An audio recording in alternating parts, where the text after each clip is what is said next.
What's up? What's up? What's up, everybody in the house tonight? What's up? What's up? Yeah.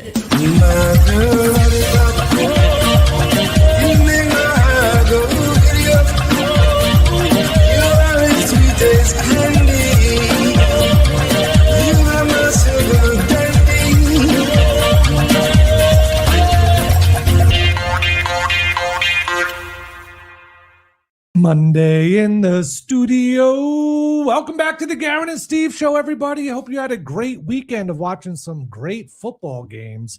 We pass on our condolences to Bob Weir. Steve will tell you all about Bob. Bob Weir, the guy who revolutionized the colon cleanse. The first guy to ever take an enema filled with vinegar, Nesquik powder. It's a good way to cover up the nasty water coming out. No, it's just and Drano. It's just Nesquik. Oh God! And he would squirt it up into his behind, and poop wouldn't stop coming out for 3 weeks. But you'd be the cleanest in there you've ever been in your life. Eat off the floors in your own colon. Yeah. Now, do you put the Drano in? Do you have to just let it sit and sink down to the bottom and then come out, or? So first you run some hot water up your butt. Okay. Then you put the Bob Weir's mixture. Like you put a tap in your butt kind of thing? Like your faucet? However, okay. You get a hose up there. All right. You can take a squirt bottle or something, yeah. You can sit on a fire hydrant. Make sure it's a warm fire hydrant. Okay. And you just get the water, you clean it out. Then you stick Bob Weir's mixture up there. Weir up there. And then that was his catchphrase. Yeah. Feeling Weir up there. And just like with Drano in your tub, you let it sit for 15 minutes, and then you run hot water. And you got to run a lot of it. Oh, wow. Double hot water? Yeah. Man. And then you shit for 3 weeks. You have to sit on the bowl for 3 weeks, but seems like a lot of liquid going in your ass. 3 weeks? You're done. You're done shitting for life. Oh, wow. There'll be no more. That's kind of sweet. That's a good deal. Never again. You'll have disintegrated your insides. This seems like some sort of fantasy you would concoct for yourself. Yeah. Now, as I'm saying it, and then you don't have to poop anymore. No. But no, you tell us who that is. Bob Weir? Bob Weir was the last living founding member of the Grateful Dead. Oh. He was their rhythm guitarist. We lost Phil Lesh, their bassist. Flesh? Last year, well, I guess 2024, so 2 years ago, whatever that is. And Jerry Garcia died a long time ago. And then they had like 2 drummers at the same time, which was always kind of weird. On stage at the same time? Yeah. Did they have like different sounding drum sets? Or was it kind like maybe just an echo? Like I'll do the drums and you just do everything, hitting every note I'm hitting just a split second later. I'm not the hugest Dead fan. I'm more of like no one is anymore. They're all dead. Well, John Mayer is. He was Jerry Garcia for the Dead and Company, they were called. Oh, because they were touring with the last living guy. Yeah. Well, now how does that work? I don't know. Like when Kiss, all the members of Kiss eventually die, I feel like they're going to sell the rights so that there's just another Kiss. I believe they already did it. That's what I'm saying. I feel like I've heard that they've already kind of done it. Or some version of it. And once like holograms get better, what's the fucking difference? I don't know. I guess you just know in your heart that it's not really them. My collar buttoned. Thank you, Florgan. How about unbuttoning that collar there, Steve Arena? I'm on week 2 of button down short sleeves. He's right though. I gotta unbutton my collar. No, he keeps it down. I don't want it down. I want it free, easy, and breezy. My collar's buttoned. Should I unbutton mine? No. Okay. You're a buttoned up collar type of guy. Yeah. That's your thing. Me? Unbuttoned. I like to keep a nice free neck. It's like my forehead keeps getting bigger and bigger. It's kind of strange how that's happening. That I've noticed on myself as well. I almost should start doing this. You should start combing your hair over it. If you comb your hair over the now larger swath of skin you have on your head. Wow, you look good. Thank you. That's a good look for you. The combination of that hairstyle and the shirt, you look like a simple man from the Midwest. Or someone who's not so simple and rapes and murders girls on the side of the highway. But anyway, yeah, they had 2 drummers. I believe they don't have like all the same drums, but mostly the same drums. But they play different rhythms. Honestly, I'm not that far up on the Grateful Dead. Sounds gay. Kinda. Yeah. But I guess like, especially in the 60s and 70s, when LSD was a whole new thing, you know, the drums kind of like captivate you when you're on those kind of drugs. So maybe having 2 of them would be more, or just like, or if just one drums is good, 2 drums is so good. Or just get a better drummer that could play it all. I don't know, but maybe you can. I don't know. But Yeah, why would you need a good drummer for a jam hole band? John Fishman is one of the best drummers there is. Okay, I guess. I don't know. I don't know enough about music in general to dispute that. I just feel like you're wrong, but you're probably right. I mean, I don't know. Fishman of Fish. Yeah. Yeah. Okay. He's the That's why they call it that. I didn't realize that. The band's named after him. And it's spelled with a PH? No, his is F. What the fuck? That don't make no sense. You name the band after the guy, wouldn't you spell it kind of the same? Ugh. You know, you like PH fat. You know, it's like the cooler way to spell like it. PH fag. The cooler way to spell it. But yeah, he passed away, and I have no real connection to the Grateful Dead, but I thought it was You seem all busted up. which I didn't realize he was the last living member. So it's kind of, I guess it's an end to an era, but nowadays that's not really an end to an era. You just get somebody else and play the same songs. Yeah. And yeah. Get a Filipino guy who can sing exactly like the singer, like Journey did. Yeah. They got that. The guy they got from, like, I think he was a karaoke singer from the Philippines who, like, as far as I've heard, like, can sing exactly as well as the dead guy from Journey. You know, Not the dead. dead guy. Not dead. Not dead guy? Not dead. The fired guy? Fired, like annoying guy. Oh. Yeah. I didn't know that. I just assumed he had died. Wish I could remember his name, but He was just dead to them. Dead to them. They were I think he grateful was if he just was a dick. Dead. I mean, you have to be a pretty big dick to sing that well and have the famous iconic voice "Don't Stop Believing" and get replaced by a Filipina. Just a small town boy living in a lonely world. Yeah.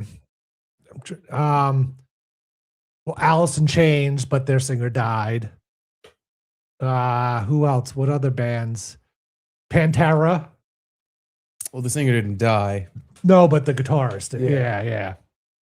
Well, yeah, they just had to replace an iconic guitar sound. Mm-hmm. I don't even know who they replaced him with.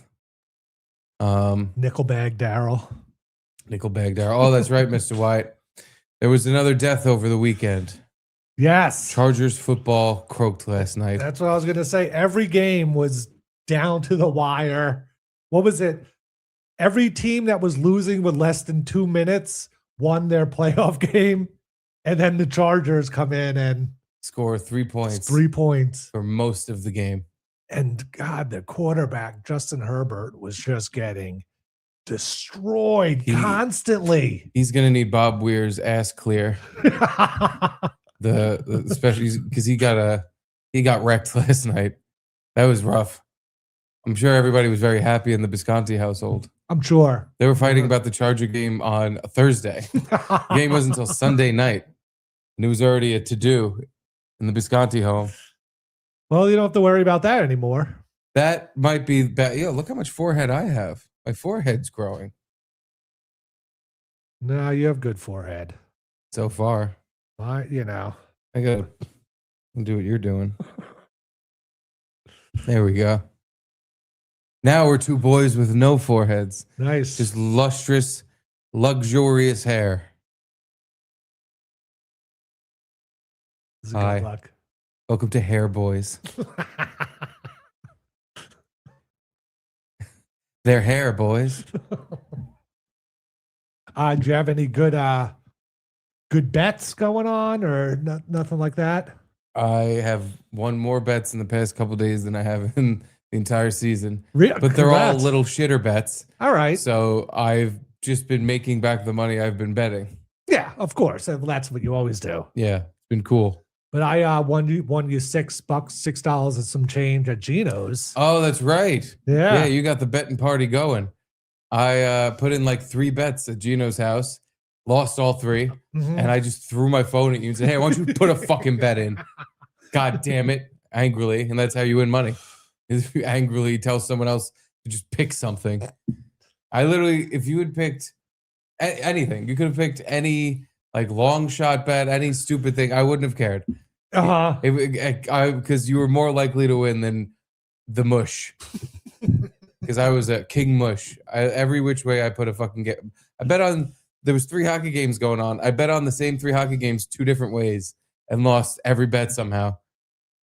Either way, Garrett just, I don't know, hits a bunch of buttons and he wins. Because it was like college basketball, West Coast college basketball. I have no idea who these teams. I remember one team was San Francisco. Mm-hmm. Didn't even realize they had a college team. They were playing Loyola Marymount. Oh, okay. I don't even remember what the other game was. Yeah. I have no idea. Nope. That was a game we watched too, because we couldn't watch the San Francisco game. Yeah. God. I just remember it was very exciting that we won a bet. It was so out of the blue. Like, I didn't know how to react really. I was just like, oh, we won. All right. Because let's go home. We couldn't watch the game, so you were like kind of keeping track of your phone, but then like the one game we couldn't watch kept going into overtime again and again, right. and then we watched a game that ended, I think closer than it should have been, but it was it was half a point. Yeah, not that anybody gives a shit about any of this, but I think it's funny. It was you bet like 166 under 166 and a half, and the game ended at exactly 166. And the guy right at the buzzer goes and chucks a shot up. I swear to God, you can hear, because the mics they have on the court, you hear their sneakers squeaking, and you hear him go, "Fuck you, Steve," as he just fucking hurled a shot up at the buzzer, and it ran off the rim. If that would have gone in, that would have killed me. Yeah, because it was like the total teams, they had like 130 points with 2 minutes left or something. It was like, oh, we got the under wrapped up. And then, it went right down to the wire. It was a scoring fest. Like, oh, it's all right. We had the under. There's so much. They have so many fucking points they can play with here. And then it was like 3-pointer, 3-pointer, 3-pointer, 3-pointer.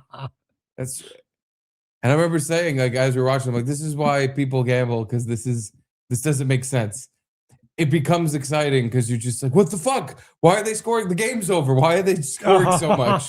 Why are they still like sprinting up the court and trying to score with no reason to? And the team with the lead was like fast break shooting. It was like, slow it down and just take your time. And they were just running up the court trying to get more points. By like fucking 13 points with a minute left. And they're sprinting up the court to try to make a fucking layup in. They were driving me fucking insane. Yeah, big win. Well, that's the whole theory now that I keep seeing, is that all the playoff games are just rigged. Because how could they all be so close for the NFL playoffs? Like, how were they all so close at the end? And bad calls go one way or another depending on who they want to win. And I don't know. The truth is, sometimes they are. Yeah, I'd say most professional sports games are not rigged. But occasionally, as we find out every other year at this point, they are. Some are. Yeah. Sometimes, not the whole game itself. Maybe. That's the thing, too. Not even really maybe the refs game. are fucking with these games like, Tim Donaghy used to. Mm-hmm. And they're just good at keeping their mouth shut and doing making it look natural enough that nobody really questions anything. I don't know, but yeah, you can't 100% say one way or the other. Like, oh, of course it's not rigged. You're living in fantasy land with your crazy conspiracies. Because we found out this year with basketball players, there were guys that were shaving points and acting ridiculous on the court because they owed the mafia, what was once thought to be defunct, the mafia. They owe the mafia money. It was like a little time warp back to the good old days. Back to the good old days of shaving points for the mob. But I think for the most part, especially playoff games, they're not rigged. They're not. How can they be? It's like you can make the guy catch the ball. You know what I'm saying? I guess you could call a penalty if he does catch it and you don't want him, but whatever.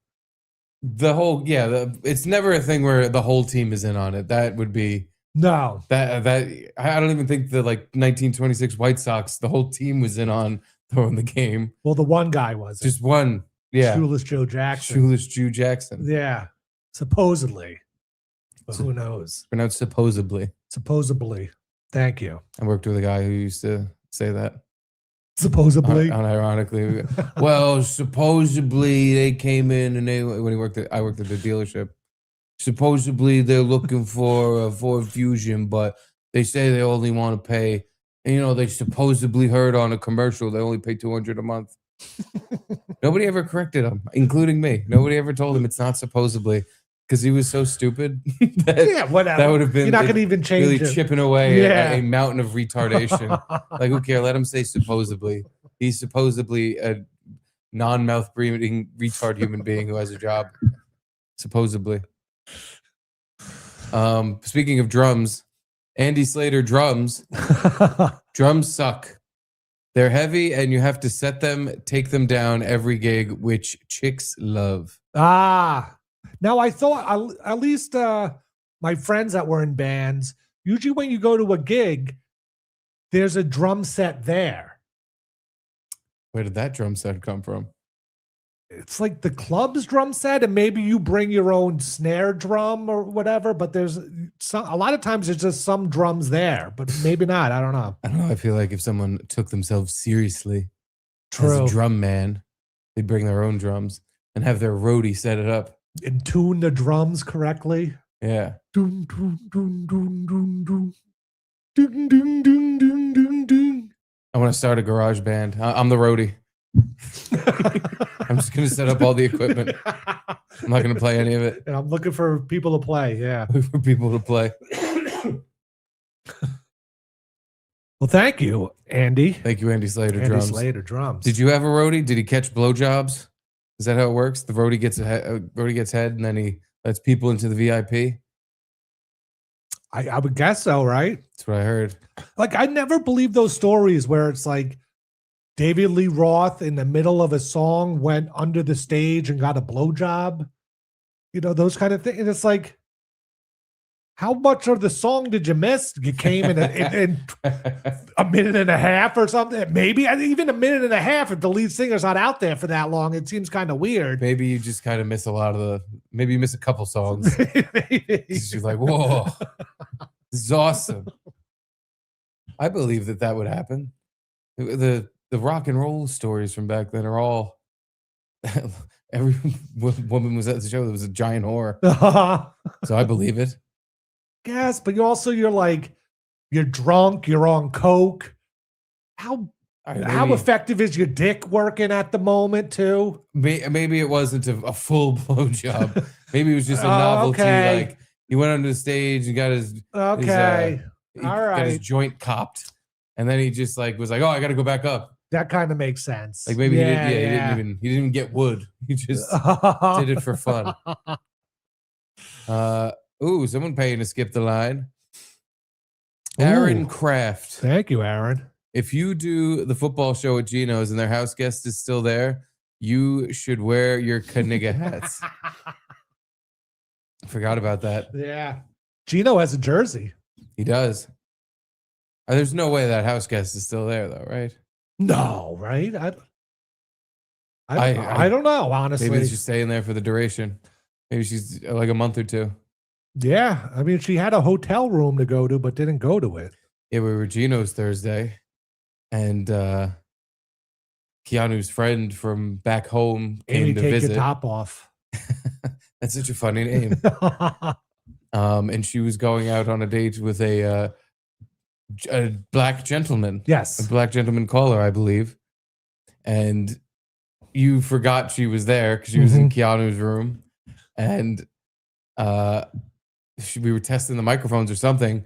And the stream for the football show was live, but we weren't on yet. And Keanu was like, don't talk into the mics. They're going out over the air. So you picked up a microphone and went, oh boy, I sure hope nobody hears how much I fucking hate N-words. But you said the word.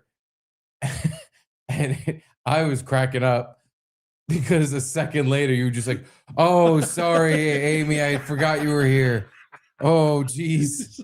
Oh, sorry, I forgot you were here. Oh, you got all red and bashed. And I couldn't see her, but I imagine her reaction to your hilarious statement was perfect. It was like the second I said it, I looked over and I just see like this deadpan face, like with no reaction at all. Which maybe is better than instead of like being outraged or something. Yeah. It's definitely a little better than pure outrage and jumping on top of you and punching you. I'm dating one. What I expected.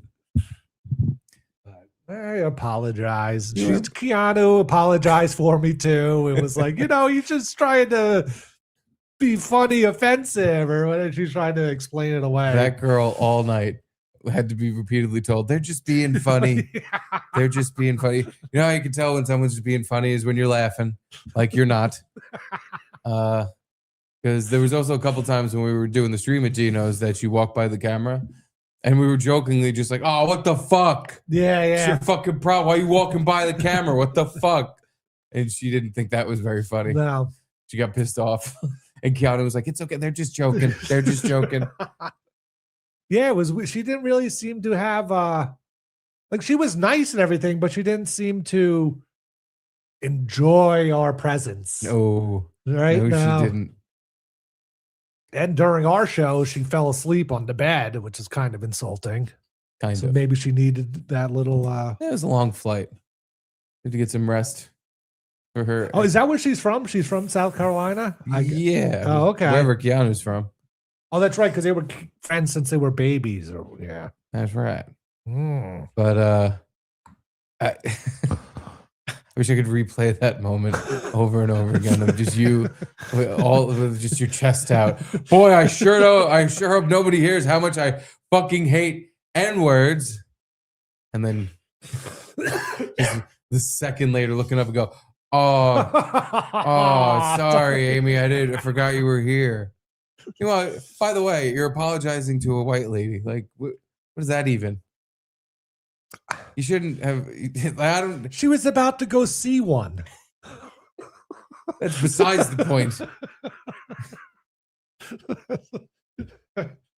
Yeah, I don't like to give the impression that I'm that type of person. She doesn't get that kind of. I don't know. Whatever. She doesn't get a N-word blanket thrown on her because she's dating one. That don't make no sense. True. Okay, that's a good point. That's like the lady that died in the ICE car crash shooting. Did you see how many videos got put out? Because people were doing the "say her name," you say her name thing. God. But black people were responding and saying, "No, that is only for black women. You are not allowed to use the "say my name" phrase." Really? When just for black women, not black men either. They were saying black. Wow. Okay. Maybe black men too. But it is not allowed. I know her last name's Good. Yep. Rebecca? Something. Renee. Yes. That's it. Renee, yeah. Yeah, over the weekend they released the body cam footage, which gave a little more credence to Clearwater Revival. To Clearwater Revival. I don't know if they're all still alive. But there was some contact with the car and him, or at least it sounded like it. Yeah, the body cam footage makes it seem like he got hit with the car. Yeah. Which at that point, it's like, all right. The rule book says you're supposed to shoot. Yeah. So But better have some riots about it. not really a George Floyd 2.0 kind of thing. She's not black, and She doesn't really count. No, a white lesbian woman. Yeah, who cares? It's not what it's not what gets the riots going. So yeah. Sorry. She got I want to say a couple million in a GoFundMe though. Really? So that's, oh God, something to write home about, I think. But yeah, I saw a few women posting that you're not allowed to say, remember the name or say her name or whatever the fuck. So I clicked another article that was about listen to all women. You must listen to, or not even listen to all women. It was listen to black women. Oh, okay. White men, we especially white men, need to sit down and listen to black and brown women.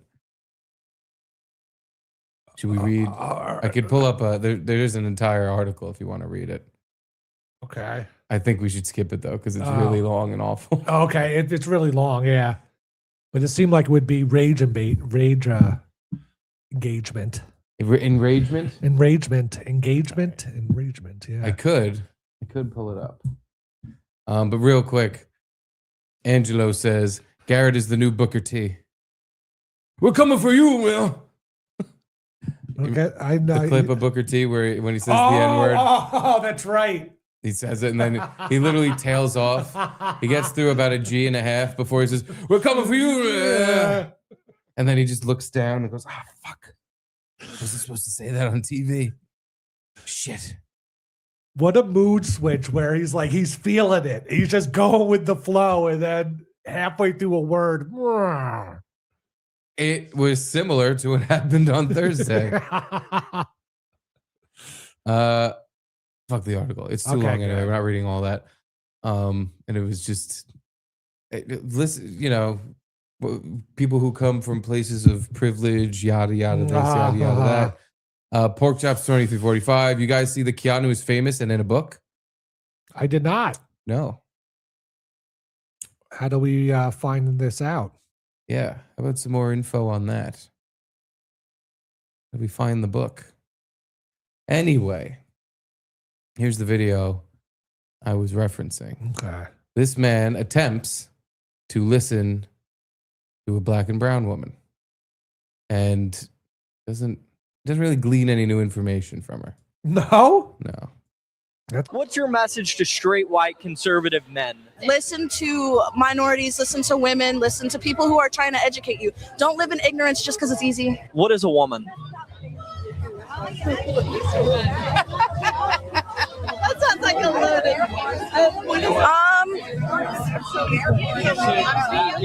What's your message to straight white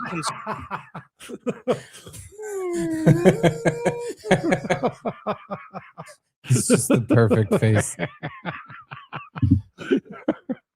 It's a perfect summation of a lot of, if you ask these people protesting more than one layer of questions. Yes. That's the face answer you're going to get.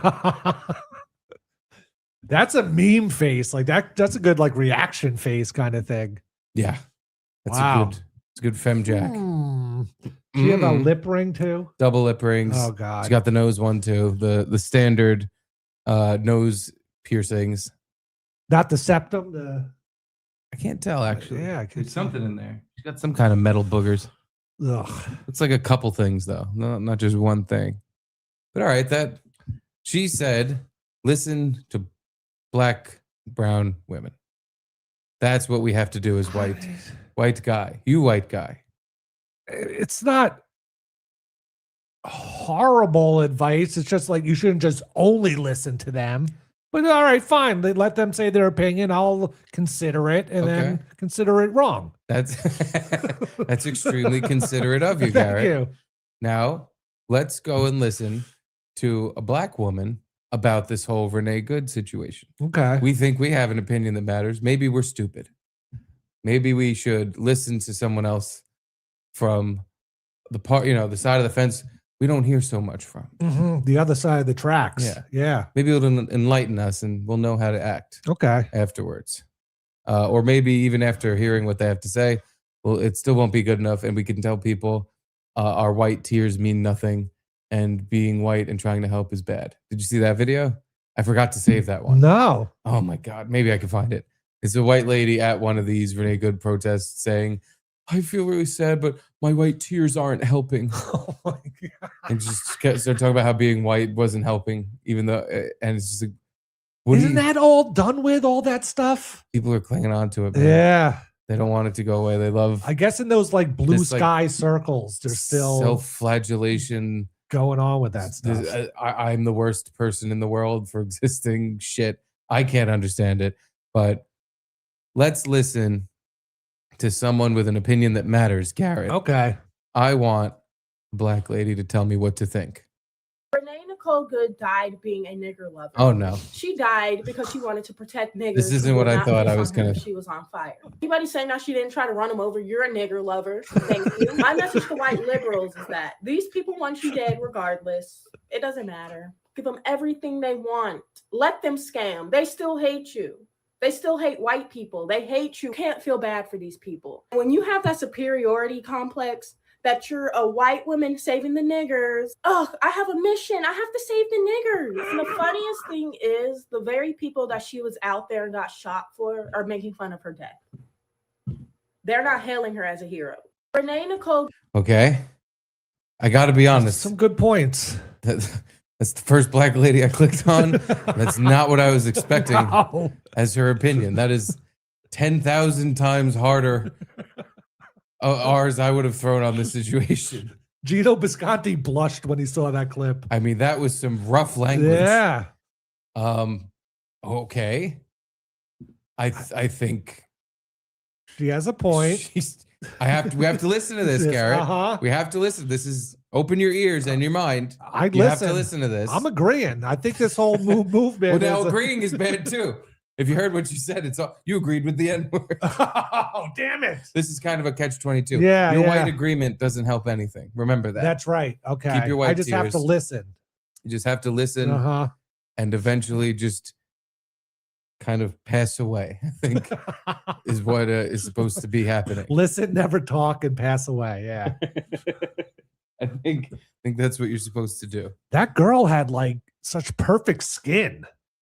Did you notice that? Yeah, I know. She had a lot of perfect everything, Garrett. She had perfect everything. Ideas, perfect perspectives. Perfect brain. Now, do you think there's any? Is she just doing a character for the internet? Seems like it. Not Uncle, but she's Aunt Ruckus from the Boondocks, or the she's Clayton Bigsby from the Chappelle sketch. Yeah, but she's not blind. Yeah, I know she seems perfect to you, but if you tried to kiss her, she'd smack you for being an N-word lover. but you know there are the like the Talib Starks out there that do take this point of view. Yeah, and maybe Talib wasn't as harsh vocabulary as this woman, but on camera, yeah. Oh man, he loved dropping it off camera. I'm sure he did. I mean, I never really heard him say it, but when you watched his show and how many, I mean, every team was pretty much a nickname every of that team name. was an N-word nickname. Yeah, the Memphis Grizznigs. Some of them were like just the word. It wasn't dressed up in any way. No. I saw someone reach out to him saying he should do Safe Space on our show with him and Pat Dixon. And it was like, I reached out to Talib and I wish he would, honestly, but he's kind of retired to civilian life, he said, and it's kind of moving on from all the stuff. Plus, which is sad. His show was like heavy with material. Oh God, yeah. The TriCaster was kind of needed for all the shit he threw around. He tried to do it for a few times with Pat. But actually, he tried to do it himself, and it was just like, you need people behind that show to do it. We could do it. It would just be I'd have to throw like one screen up at a time because sometimes he had like slideshow shit. That wouldn't work. No, that would be too annoying. But it'd be he's not gonna do it. Yeah, he's not doing it. Never mind. Thanks for asking. But yeah, Talib. Anywho, Mm-hmm. I feel like she knows she's gonna go viral for being like insanely racist or Yeah. just normally racist. It wasn't that insane, I guess. It was just very normally racist. So she's because it works. It definitely got you to click it. It got you to save it. It got us to watch Got it. a lot of people to click it. Yeah. How many views does that have? Let's see. 3.4 million views. Yeah, she's doing all right. When I see stuff like this, I just don't understand why more people don't do it. Oh, this was posted by her? Yeah. No, Oh, this wow. is like from her. Yeah. No, she. Because I was thinking, like, how did these people find these clips? You know, I guess you just stumble upon it. But yeah, if it's her, you know, does she have like? She's got a couple other videos, and they're very much the same. Oh yeah, Yeah, they're very harsh language used. What's her name? Ray. R-E-I-I. Ray Renee. Ray Valentina. Yeah. Harsh language, but don't worry. Here's the lady I was talking about with the white tears, Garrett. This is a lesson for you in your white tears. So I mean, I'm just walking around, kind of just dazed-eyed because I was like, I don't know if it's the right thing to do. It feels kind of wrong being here in some way. I don't know why. And why you think? Yeah. I don't know. I don't know, like where that stems from. Like I mean, part of it is being like a white woman that I'm privileged and I have a lot of privilege. So I feel like white tears are not always something that's helpful or necessary when black shake your head, for a long time. This isn't new for them, and so I don't know if that makes any sense in that way. How did you decide that you should be here? Or are you still figuring that out? Well, I work like 2 miles from here, so driving by, I don't, it was like I'm here. I'm 2 miles. I can stop. So I mean, I'm just walking around. Just like she's a perfect visual representation. Her voice is perfect for everything. The shaky voice, no confidence, privilege. My tears, I don't have a place here. They're not necessary. I'm just gonna take a seat back here and watch and observe everybody and not get in the way, but be here in moral support. Yeah, I wish. You just not talk. That'd be great. That's not what's happening. She's talking, but she's making sure everyone knows. Like it's still all about me. I'm Big Martyr Girl. On Twitter, they call me Big MG. I'm actually the most pure of heart and soul, and I will give myself to all the black and brown and immigrants, please. And then when I do, no one will care. No. I don't know how these people got like this. Like that woman is hysterical. It's hysterically funny. Like the victimhood thing. It's everyone wants to be a victim, but she's not saying she's a victim. She's saying like the opposite. Like she can't be a victim. Thank God, by the way, I took that screen down. You scroll down a couple things. Hey, oh my God. You scroll down. That's what comes up with white tears? You type in white tears. Oh my God. 2 videos of that lady we just watched come up. And then the third one is a white guy in a 4-way with black guys. There's a reason for him to be crying. He should be crying. Oh my God. Yeah. Oh my God. He's having 4-way black guy sex. That's terrible. Thank God, like that video automatically plays. Thank God this one doesn't. I don't want to. For some reason it doesn't, but thank God it doesn't. That would make me cry. Worthless, unnecessary white tears. Watching that guy get turned into a fucking piece of Swiss cheese. If you want to play at home, just put in the Twitter search white tears and it'll be right at the top. The thing is, white tears and white tears are basically the same word. No. And that white guy is getting torn to shreds. Both. That is the name of that video is White Tears.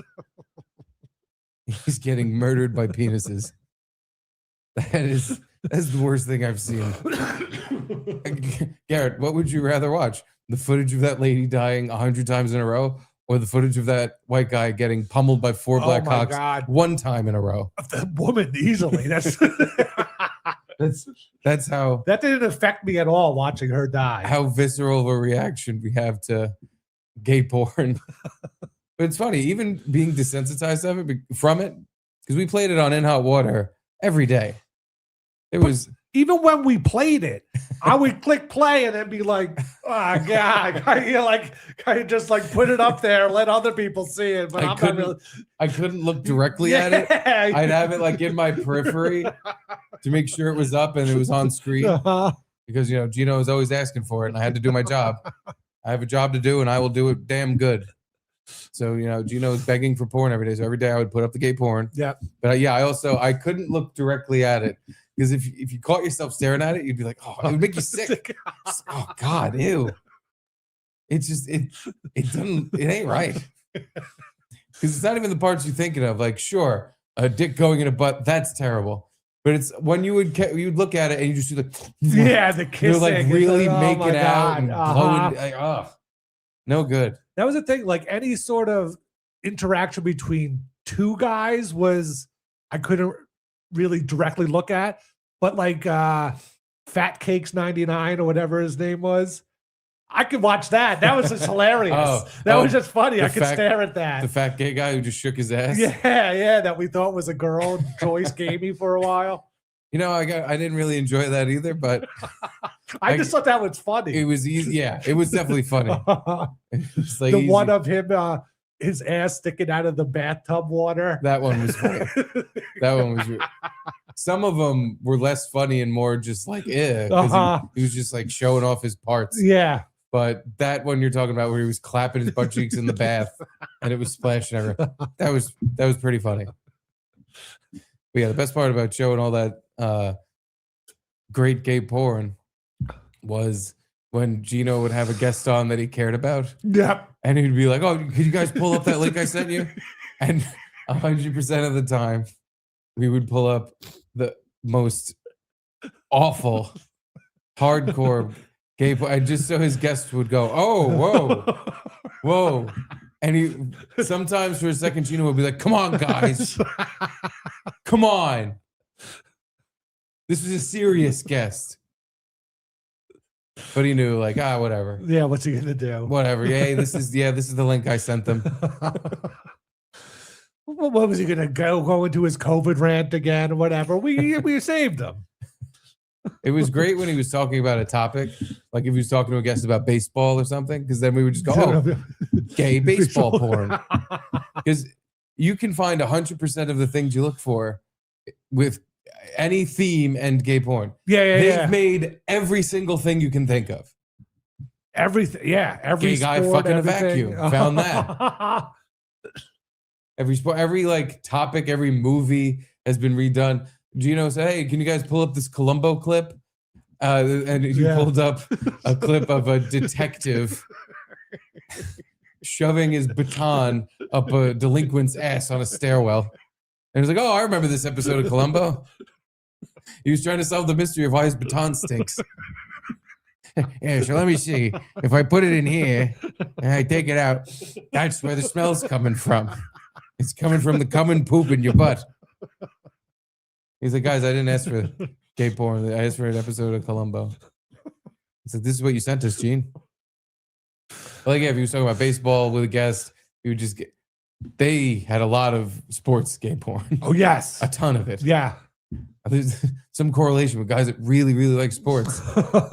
They really, really like boys spanking boys. For some reason, we never brought up gay lacrosse porn for Stancil, though. That would have been a good one. I'm sure it exists. It has to. Especially sports that have a stick or a bat or something. Because guess where it goes? Guess where they take turns putting it? Every time. Hope he's not a defender lacrosse player. They have the really long sticks. And the baseball one that's like they see if they can get it all the way to where it says Louisville Slugger. It's real sick shit. Ugh. Gino asked for it. He always got it. Speaking of which, Foxy Scorpio What's up, Foxy? Fellas, could you call Gino's beard and tell her no one's buying her ridiculous sham marriage to the Princess of Power? Is that Gino? The Princess of Power? I guess so. It seems a little harsh to be calling his wife. And We can call Gino. Just tell him he's gay. okay. That's our usual thing. Call Gino's beard and tell her no one's buying. The funny thing about that is, though, because people have brought that, what would be the if she was just married to Gino for some sort of surface level thing, she didn't actually love him or anything. What would that be? What would be like the benefit of having it appear I'm married to Gino? Oh, but she's not really. Yeah. What would be the benefit? What would she be getting? Possibly more spots at comedy clubs. Okay. Right. That's a Sure. good one. Because I mean, when you speaking of comedy clubs, when she does her set, she has a joke in there about I married a man who's like 20 years older than me or something, and clearly I did not marry for money. Yeah. Yeah. Like- I'm trying to think of other benefits. More cat scratches, but I maybe not even more because she's married to him and she gets it. Yeah. What would, Yeah. Why would Gino be a good beard? yeah. Okay. Because even if it was a true beard, meaning she was hiding the fact that she's a lesbian, she'd be that's Gino's a beard in that case. He's a pretty good beard, right? Just because he's like, if you're a lesbian, he's into all the lesbian music. Well, now that you mention it, He kind of lives the lesbian lifestyle kind of thing. he's a bit of a barefoot lesbian. Yeah. Yeah. No, I see what you're saying. He's a good beard. Yeah. Guess I'll call, but let's see. Yeah, give him a ring. We can ask him about the San Diego Chargers. And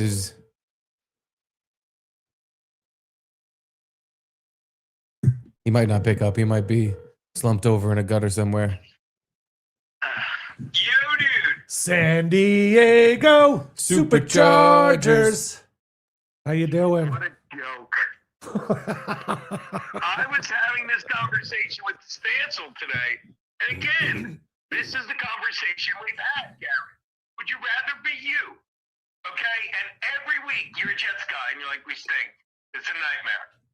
Right? Mm-hmm. Like the ugly guy who never gets laid. Or would you like to be me? The guy who goes to the strip club every week, spends all this money saying this girl likes me. And then you get the blues, like, get your hopes up. And then they remind you, no, we're the Chargers. You know what I mean? And and I'm not making excuses. Like, they have no offensive line. And I was so focused on wanting to believe that the Patriots had a soft schedule that you just ignore how good Vrabel is, and the defense. Yeah. You get what you deserve. Like, they flat out got beat. But look, I'm not making excuses, but this probably isn't even why you called something about bag and beard and whatever. But my point is, You covered it. my point is, it's like they're going to blame Herbert.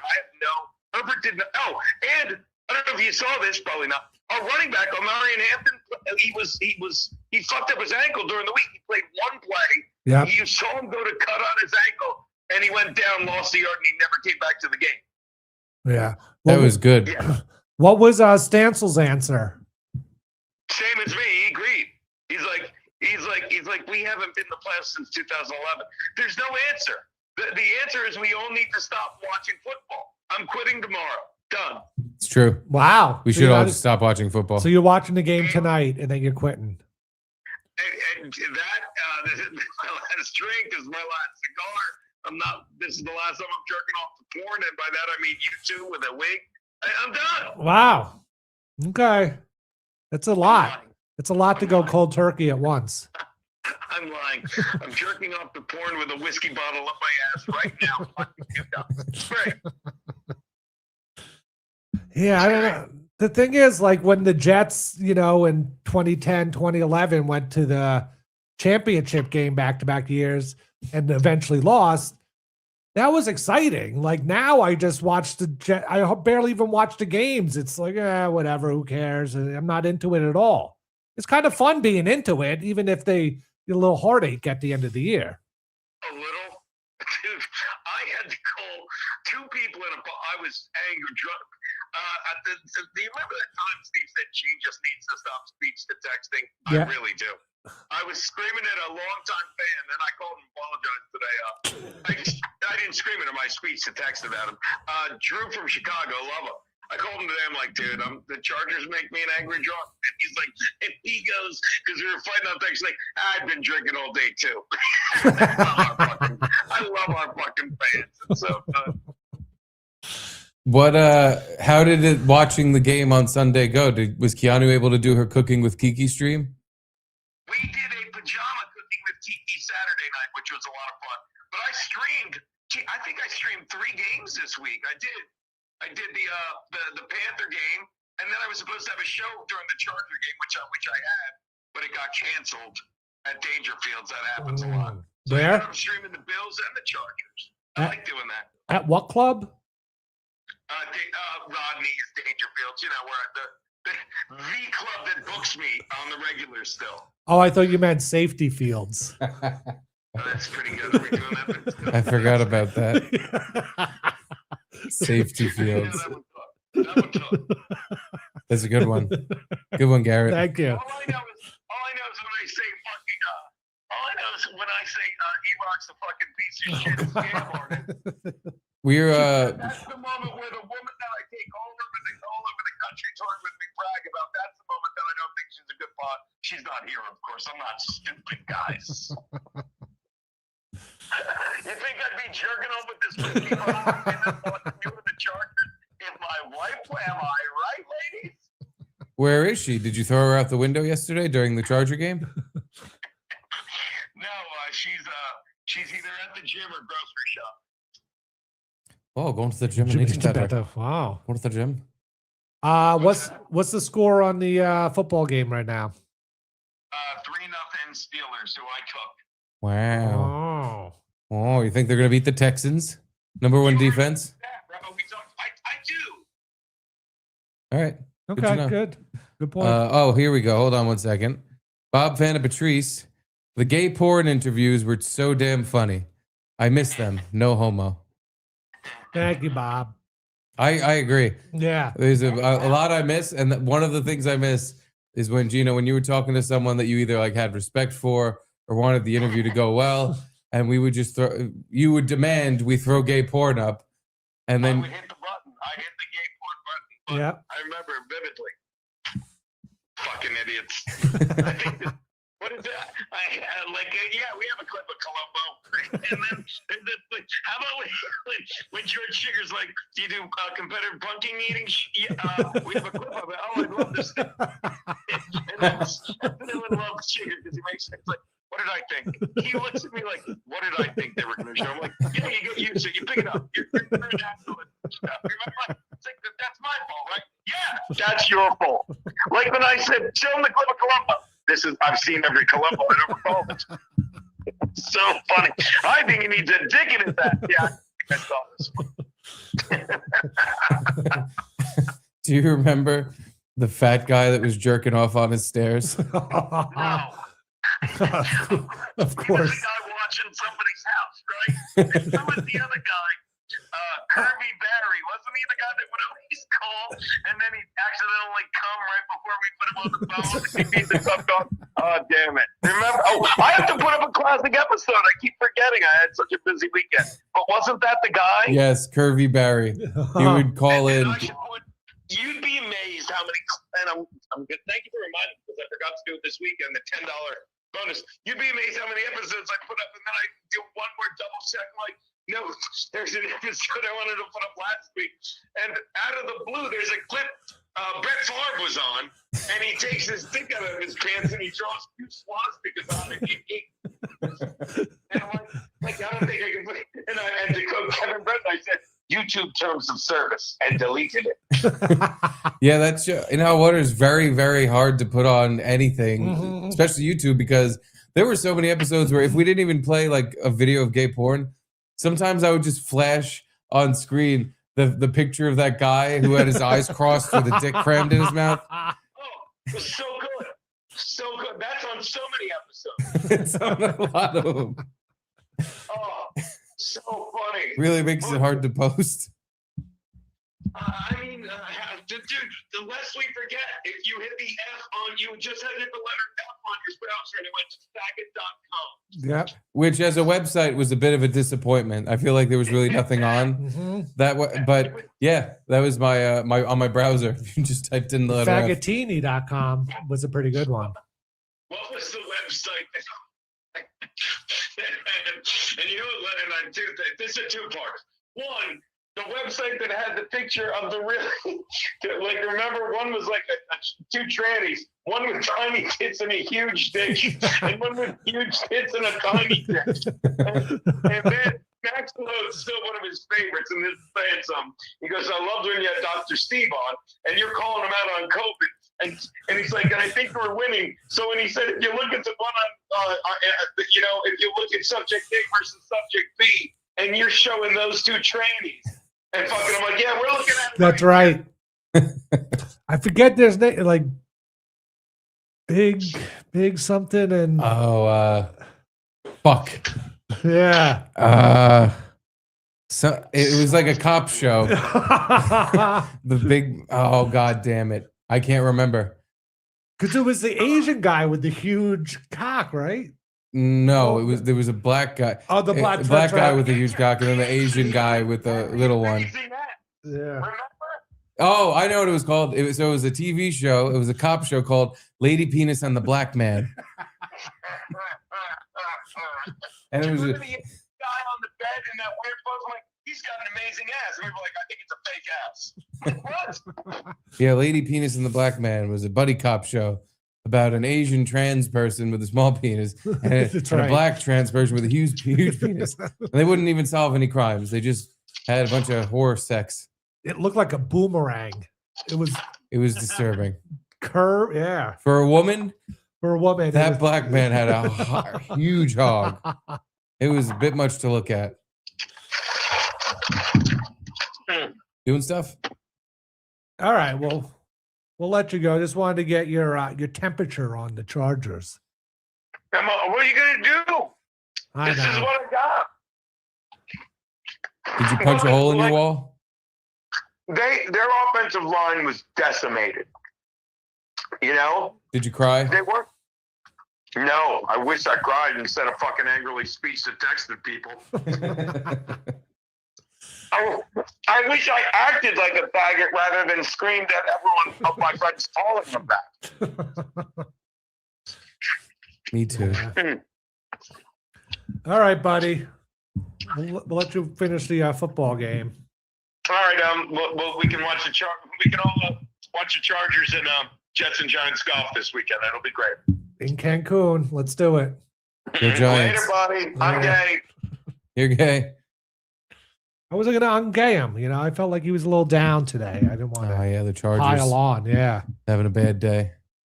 Mm-hmm. Maybe next season. I doubt it. Jaquan G, excuse me. The FaceTiming on the plane was hilarious. Oh, God. That was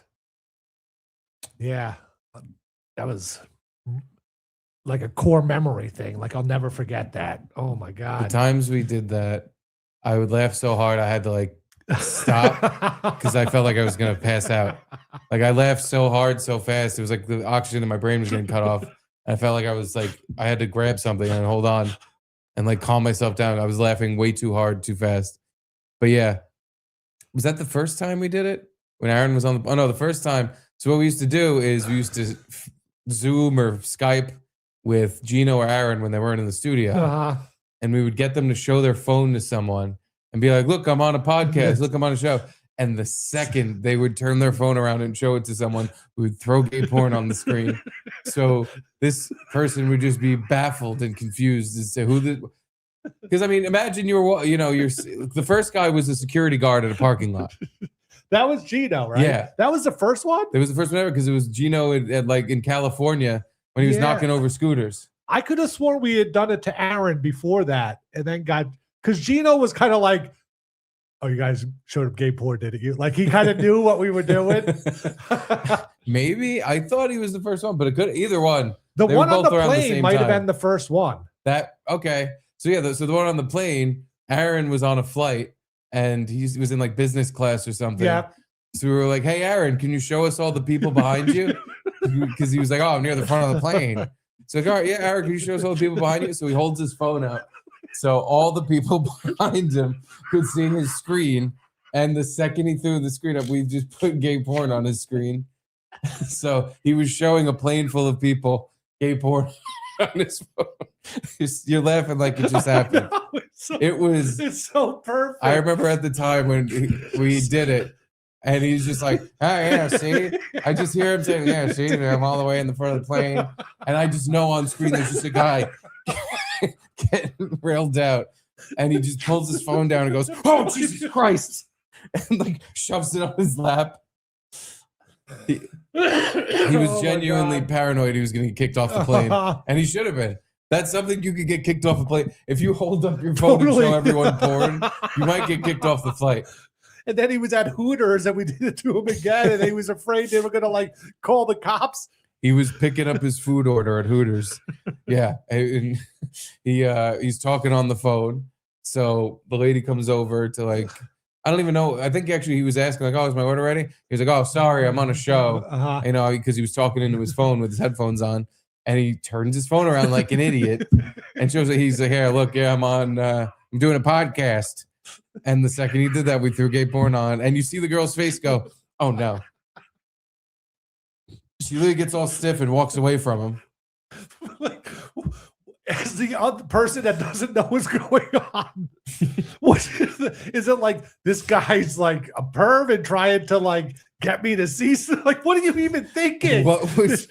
His excuse is, hey, look, I'm on a podcast. It was, yeah, I don't know if someone came up to me and did that. I don't know how I would react. Yeah. I would just be like, all right. All right.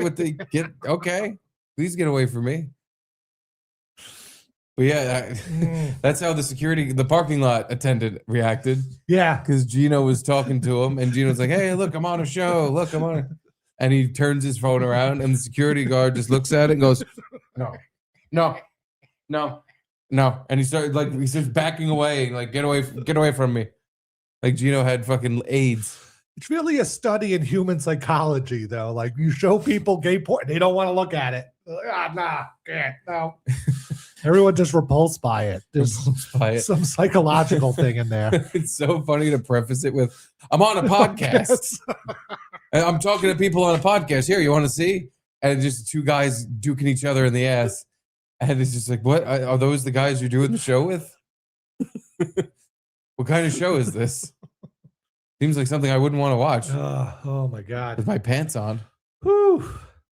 Yeah, every time we got one of them, it was the greatest moment of my life. Mm-hmm. It was always like I couldn't stop laughing for like 20 minutes. I would just be sitting there giggling, just thinking about how they just showed a bunch of people that don't know who they are some gay porn on their phone. And again, just prefacing it with, hey, look, I'm on a podcast.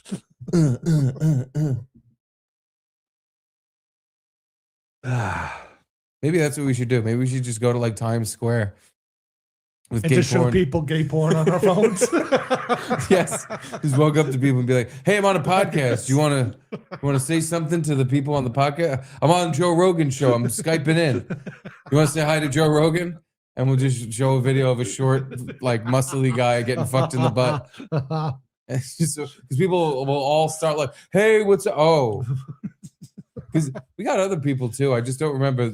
They weren't. I guess weren't as funny. No.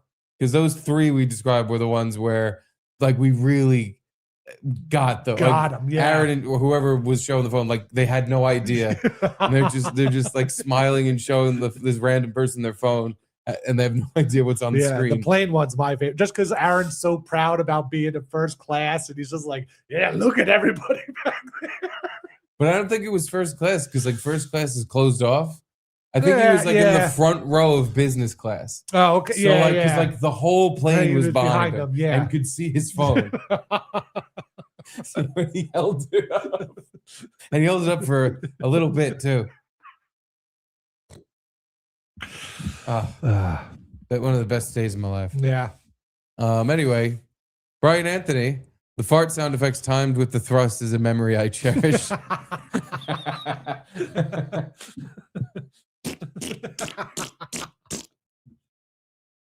Me too, Brian Anthony. Me too. Yeah. Some cherished memories. You had memories. the fart soundboard. And I used it every day. Jeff Hill with Jeff. Luby used to get Barry Ribs to steal people's crutches. That's right. That was another pretty funny bit. Barry Ribs is 80 years old, and he used to run, like for us. I know, yeah. Well, but that was because I believe they hinted to him that like you want to be the man on the street type of thing and work for the show and get paid. So I think he like put all his effort into it. Yeah. And he was good at it. I think he thought he was going to get more money. But then because we paid him. Well, I'm pretty sure Aaron paid him. Maybe. Yeah, probably. I'm pretty positive he gave him money. But then not a ton of money. No. But he gave him money. But then, yeah, he, I don't know. We run out of ideas, or he just like didn't put his all into it anymore. Or after the stealing the crutches, it's like all downhill. It was an interesting amount of people that were on the street with crutches, but he stole like 4 or 5 sets of crutches and ran away with them. And it got to a point where even that was like, oh, okay, Barry's doing the crutch thing. Yeah, it's his literal crutch. Him, Bobby, and Luby just go out on the street looking for someone on crutches. They ask him a question, and then they run away with the crutches. It was pretty funny, but it just sucks that it kind of got old. Pork Chops 2345.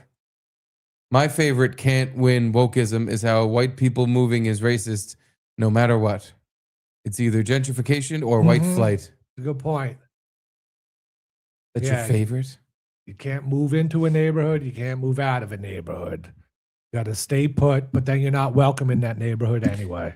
The thing about all these things, though, is that they're not real. They're not real. You could just do whatever you want. And if people complain, you say, shut up. And no one really cares. It's just like this amoebus thing. The internet cares. Yeah, but then you never run into someone that actually cares like the internet cares. Someone will make a deranged pink-haired TikTok about it. But even if it goes viral, it's like, well, I live here now.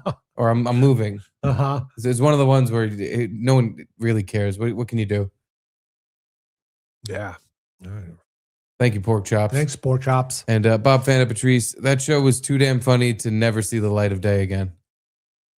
Yeah, well. Like I said, though, it's so hard to put on any platform because there's so much gay porn. It would have to be on like OnlyFans. I can't believe it's not on Compound Censored. Gavin must think, or he might be right, that if they allow people to view it, you have to like pay or something.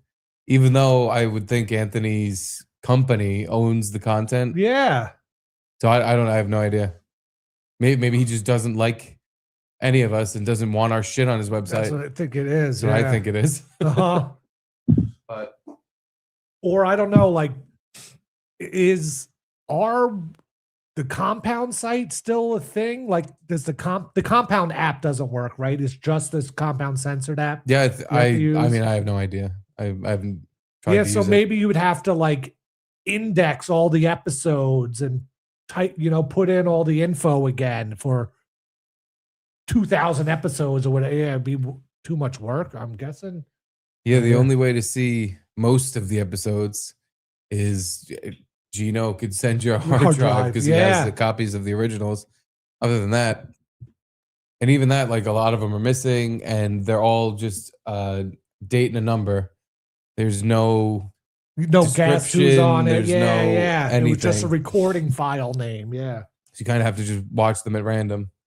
There's no At least they're in order, most likely. yeah, everything's got, Pretty like I much said, in it's got the episode number and the date, but other than that, there's no real way to know what's on it. It's just, but I can guarantee you 8 times out of 10, at least, maybe 10 times out of 10, when you click it, you're going to see some stuff. You're going to see some things. That people would like message us all the time and say, I fucking love you guys, but I can't watch this shit at work. I always put, every time I've accidentally left it running on my desktop, I come back to my desk and there's gay porn on my screen. You guys are going to get me fucking fired. Micheline, right?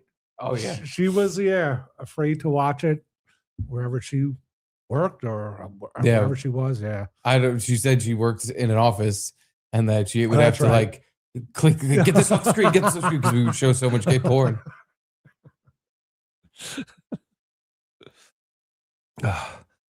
I over the weekend I watched some very old thing, but I'd never seen it before. I'm sure you've seen it. There's Something Wrong with Aunt Diane. There's Something Wrong with Aunt Diane. You ever see it? No, I've never heard of it. What is that? So maybe 15 years ago or whatever, some woman started driving the wrong way on the Taconic Parkway, which is in kind of upstate New York or whatever, with a minivan full of kids, and then drove straight into an SUV going the proper way, but she was going the wrong way.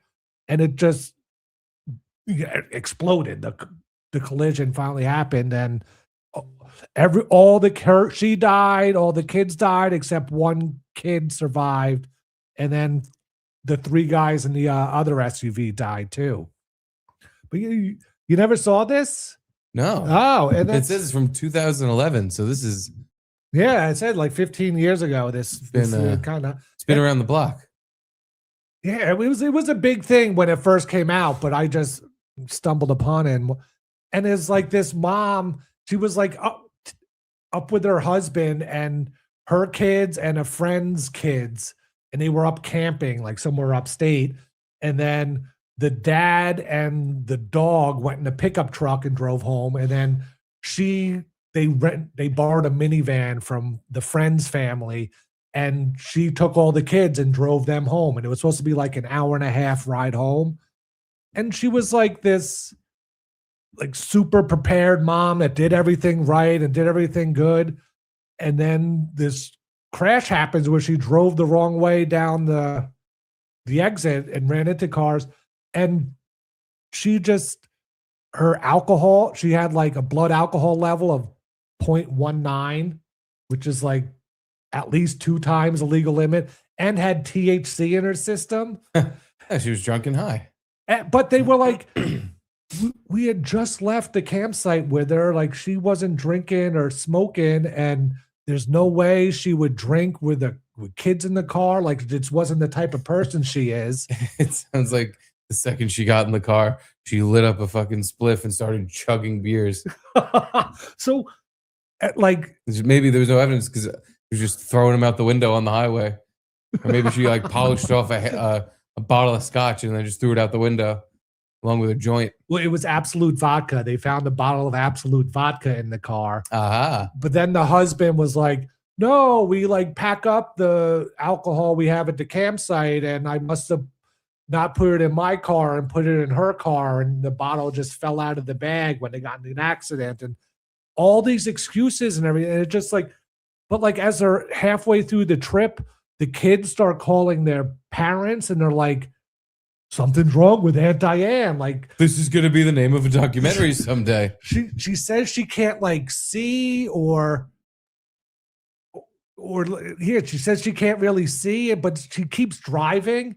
But then all the stories of the witnesses that drove past her as she was driving the wrong way, they say she was just staring straight ahead, driving, and like cars were swerving, and she's just staying straight and keep just going down the road. And eventually, like, she runs into, but like she wasn't reacting or doing everything. And there was this whole like the husband was confident that she never drink. Well, she drank like once a month, he would say, and she smoked like even more rarer than that.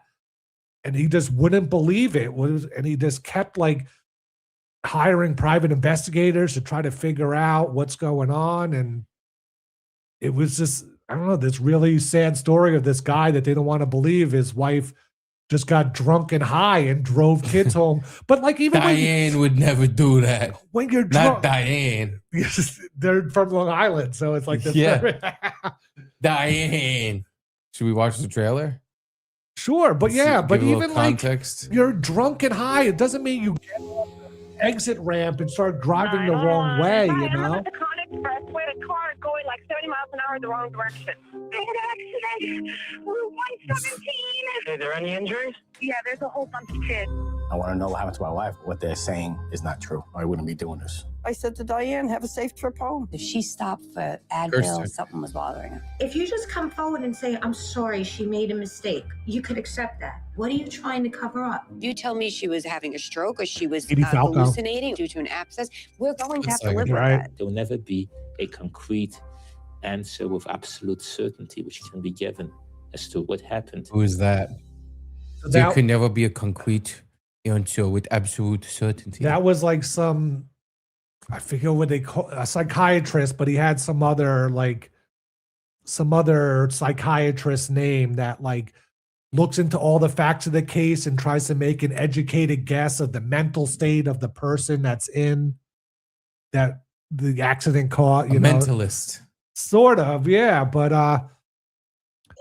yeah, like the husband was just so convinced that she wasn't drinking, and he just kept trying to retake the blood test and make sure. And then they finally retook the blood test, but it was like a private investigator did it. And then they didn't have enough money to pay him, so he wouldn't give him back the results. Then they finally got in touch with the private investigator, and he's like, yeah, the DNA was the same. The results were the same. She was drunk and high, and they just couldn't believe. So then, like, when they meet the mentalist guy is like, listen, I looked at the things again. Everything's a match. The autopsy was done correctly. The blood tests were done correctly.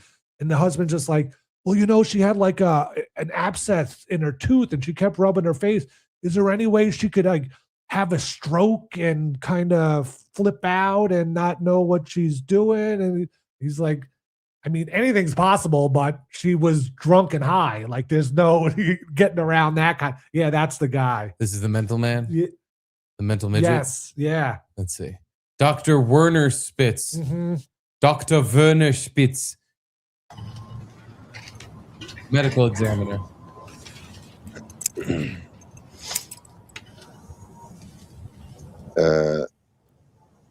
Okay. The autopsy report includes chemical analysis, toxicology, and I reviewed some witness statements and police statements. And I gained the impression that the autopsy was... Is your wife Jewish? I can tell. I've seen a lot of dead Jews. I know a dead Jew when I see one. Was done properly and was done well. Wow. So this guy really is there anything that would, based on the autopsy, account for this crash? Alcohol and marijuana, if you will. We obviously don't know much about this, but she would not do this. There's something wrong with this picture. And I don't want her being a poster child for drunk moms because she would never do that. You tell me my sister does it, my sister who passed away, I tell you yes. She probably was drinking. 100%. Way to throw your sister on the bus. Yeah, why did... for no reason. Why did her sister have to catch so much heat for no reason? There's nothing to do with anything. And by the way... You told me my piece of shit sister, who's an asshole bitch, you tell me she did it? I'd not only believe it, I'd tell you you're right. I would tell you you're 100% correct. You tell me my sister, the bitch that she is, you tell me she got drunk and crashed her car, I would say she's probably high too. But not Diane. Not Diane. Diane Never was Diane. Perfect. This just wasn't Diane. This wasn't his wife. She's, She'd by be the the way, very the one that- wife of the husband's brother. Like, she doesn't really have Oh, that much connection. I know she has a connection, but it's like she's all in on this. She's like, doesn't do anything else except besides try to figure out how Diane got drunk and high. that's the thing. I like that this documentary is like not even a who done it. It's like Columbo. It's a how was it done it. Yes. Like, what? So we know she was drunk and high, but I'm telling you, she wasn't drunk and high. I need to hire several private investigators to tell me how she could have gotten drunk and high. So is this old man just going to go, well, for the one hand, she took a bottle and she went like this. And then she took a joint of marijuana with THC and went like that. That is how she got drunk, and that is how she got high. Like, what can this guy tell these people? I feel bad for them. They don't want to believe this terrible thing, and even if they find out what they want to hear, she's still. I mean, the kids in the water, they're not coming back. The most devastating part is that the kids died, didn't they? Yeah, he had the husband on the left had 4 kids in the crash who were all drunk and high. They were all drunk. 3 died, and then the young son, like, somehow everyone piled on top of him in the car when they crashed, and he survived. Wow. And now he has some sort of like eye injury, but other than that, he seems to be doing it right. Jesus. But yeah, I need. So now he's like home alone with just this one son. That's just a constant reminder of, and they kind of just ask him questions, try to be like, what was going on with mommy? And he just kept saying, like, she said she couldn't see. She couldn't see. But it's like, you're in a car full of kids, you're driving. She had pulled off at different points. She crossed the Tappan Zee Bridge and pulled over and made some calls. And then people were calling her back and she wouldn't pick up anymore. And she like left her phone on the guardrail at the Tappan Zee Bridge and then just kept driving away. She was fucked up. Yeah. She was so drunk and high. God damn. You probably couldn't see because of the fucking cloud of smoke she was blowing out. So. She domed out the minivan and she couldn't see through the haze. But yeah, you would think the kids would say, like, I guess all of them died except the one, but like, yeah, she was drinking out of a vodka bottle, but no, yeah, none of them really. The one kid never said that. She was doing Jello shots. Yeah, she was doing beer chugs, butt funnels. She was smoking. She was ripping one of those bong masks, one of the gas mask. She's got a bong sticking out of the front of it. She was ripping that thing. She was so drunk and high. Yell at us or kick our butt. What are we going to do? I just feel, which, it's just me being my strong opinion, is as soon as they saw alcohol, it was all stopped. Okay, she was drunk, she was high, that's it. Categorize that. Drunk mom driving 5 kids in the car. What about the abscess tooth? The which? Abscess tooth. An abscess tooth. Could that cause a stroke? It doesn't. Could that cause a stroke? Yeah. In theory, yes. But based on the autopsy, there is none that I saw on microscopy. A stroke is something like this. And it doesn't cause alcohol But formation. could that reading be a mistake due to other medical conditions that people don't know that she had? It could, but the question of the alcohol will always prevail. So say we exhume the body and there's a really bad excess tooth.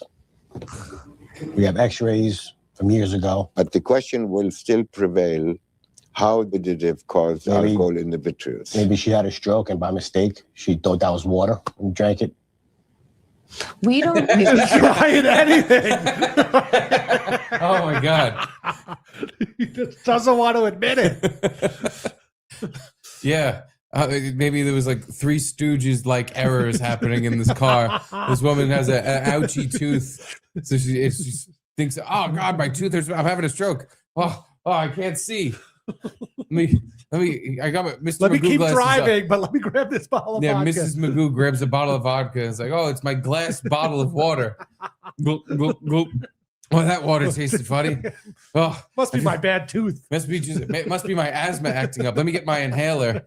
She gets a weed vape and just, geez, my tooth doesn't hurt so bad no more. But I really can't see. Crash, smash. someone tells us, we want to know what physically happened to her, that if she did have alcohol in her, did she stop and be incoherent and do something medically happen to her? That we're even willing to bet to say that, but there's no way if she was in her right state of mind that she would go and take Never. that bottle. So now if you tell me she was having a stroke, or she was hallucinating, or she was this, or she was that due to an abscess, we're going to have to live with that. If she did have an abscess, she could have had such pain. She takes whatever is available to alleviate the pain. Thinking, no, I don't think so. I think She wouldn't do these pain. She'd either have to be not thinking it's water, When or she's not thinking clearly because she had a tooth abscess. right. That's Right. what I'm thinking. Okay. So if she had a tooth abscess, what you could do is say to yourself, she had severe pain and she had to alleviate that pain now, not in an hour, Just now. making up excuses for the So she guy. drank Now, 1.9. in 45 Well, minutes. you know, That's let me someone tell- who drank once a month, maybe. look, it really doesn't make sense, my trying to convince you. You have to have your satisfaction. Your satisfaction is only if going to be achieved if you send it to another laboratory to redo it. So that would be the next step. That's the only way I know what to tell you. And then also and then exhuming. That's the way to go, right? Yep. Yes. Pour more money. It's into very this frustrating. thing. People have promised us the world, that they were going to find out, get to the bottom of it, retest everything, do this and do that, and nobody has done anything in a year and 3 months. You mean when you say people, you mean, Our investigator was supposed to get the samples and send them to another lab to check and you DNA. didn't do it? We don't know. I don't know. That's what we've been asking for. And it turns out I was gonna say, he did send it to the lawyer. what and- can anybody do? Like, there's a dead lady. Yeah. She's got booze and weed in her system, and I mean, maybe like it seems to me that, and I hope there's some sort of resolution. Maybe they saw like security cam. It seems to me maybe she pulled over at some point, loaded up, and was like, maybe half hour into the drive, she's like, all right, fuck this. Hold on, kids. I'm gonna pull over and go get a drink from the gas station here. She fucking lights up a spliff, lights up a doobie, smokes that shit, goes and gets some malt liquor from the gas station, and then starts drinking it, crushes the can, throws it out the window, and then it's like, oh fuck, that weed was really strong. I can't even see anymore. So that's the thing. There's one surveillance video of her going to a Sunoco on the way home. But she walks in and it's, one frame every third of a second. So it's not like the smoothest video. But you could tell just by the video that like she's not impaired walking or anything. And she walks in and asks the counter guy, and I guess they investigate later, like, she asked him for some sort of pain medication. So I guess her tooth was hurting. He didn't have it, and she left. But you could see her like walk away, and it was fine. And then even when she right before she got to the Tappan Zee Bridge, people had called her and talked to her, and her voice wasn't slurry or nothing really was going on. She wasn't high as hell yet. No. Because by the way, that was the gas station attendant's story, no? Where he's like, oh, she came in for pain meds and I didn't give her anything. Oh. Maybe he gave her some fucking weed. Maybe, but it's gas on station weed. It's on surveillance cam, and she, pops in and pops out. There's no like transaction being made, but who knows? So you see her the whole time? Yeah. They don't give like a super cool handshake like this. That's how you do it to keep it a secret. You give a handshake where you go like, yeah, nice, good seeing you, blood. Now to do a second handshake to exchange money. Yeah. So one theory is that she had lost, her mom had kind of like abandoned her and her family at 9 and kind of didn't really. I already love that this is a theory on how a woman got drunk and high and crashed her car. Well, you see, when she was 9 years old, her mother left her. Bob left her.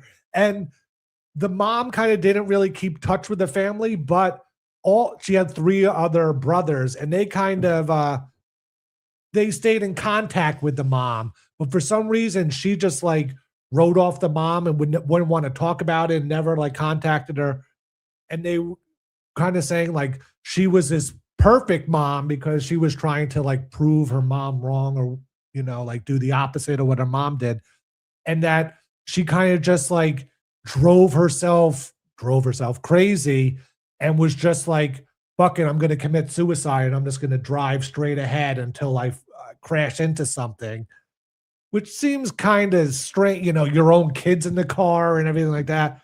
But then my theory is that's how there's so many stories like that where like women kill their kids and then themselves. True. It's terrible. I don't even know how that thought can even happen in your head, let alone you go do it. Those women usually have like at least a history of mental illness or something. Like she didn't seem to have anything Usually, like that. not 100% of the time. Yeah. But my theory is like what happened with me, and when I had my amnesia thing, that I had a toothache at the time, and I don't know if it was correlated or not. Probably. But I could do everything. Like I was a normal appearing person. I just couldn't make memories. And who knows, like if I was driving a car or something, if I would just think like, I'm driving a car, got to keep driving the car and just drive and drive and drive. Can't see. And then that's why, like you have some sort of vision problem, and then you're just like drive and drive. I'm just going to do what I'm going to do. And that's why you don't swerve or anything. Cause you're just like, you don't really know what you're doing, but you know how to do the thing you're doing. So yeah, maybe so almost his tooth abscess thing kind of could make some reasoning, but you've done it for how you've had it happen to you firsthand, where you had a night in the hospital where they're asking you, "Who are you? What year is it?" And weren't you saying like, "Oh, George Bush is president" or something? No, that's how they knew I was like back, because I said Trump was president. But during that time when I have no memory of, like Jamie asked me, "What's E-Rock's phone number?" so I could call him and let you know, and like I could go into my phone and find E-Rock's phone number, like do things that you wouldn't think. Right. You just couldn't remember anything. Couldn't remember anything as it was happening. As it was happening. My dad's best friend, or one of them, he was at home with his wife and just started like talking complete and total nonsense. And she brought him to the hospital, and it turned out that he had a heart infection that stemmed from a bad tooth. It like he literally had like moss and like shit growing on his heart that they had to remove. And when he was in the operation, they told him like, "Oh yeah, you had a really bad tooth that caused it." Yeah. That's I think the husband was on the right track. He just didn't get like the full answer of like, no, the tooth abscess does something. And he said like a stroke, and I guess it is kind of a stroke to your brain. But you think of a stroke like being disabling or whatever, but sometimes it's just like you got goof brain. You got goof brain. And you don't know. So then like you're driving and you're like, "Oh, I drink alcohol." You just drink alcohol because that's what you do. You don't realize where the situation you're in, and then just in eat a gummy. Constant goldfish mode of I don't remember anything from 5 seconds ago. I don't remember anything from now. That's why like they talked to her and she didn't sound drunk at one point, and then 25 minutes later she was hammered. She was 1.19 or whatever, and it's like, yeah, maybe if you're just not knowing what you're doing, you take your tooth hurts, so you take a drink of alcohol because you're not in the correct minds, and you just keep drinking it because you forget you drank it. And then you pop a gummy or whatever. Yeah. Nothing you do. 2011 though.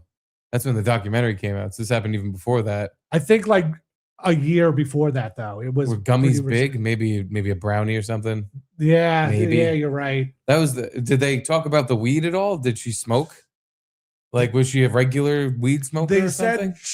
So that was the thing. But that was the one thing that was kind of weird. Like, only toward the end, they were talking to like her group of friends, and then another friend that wasn't with the other group of friends, and like family member.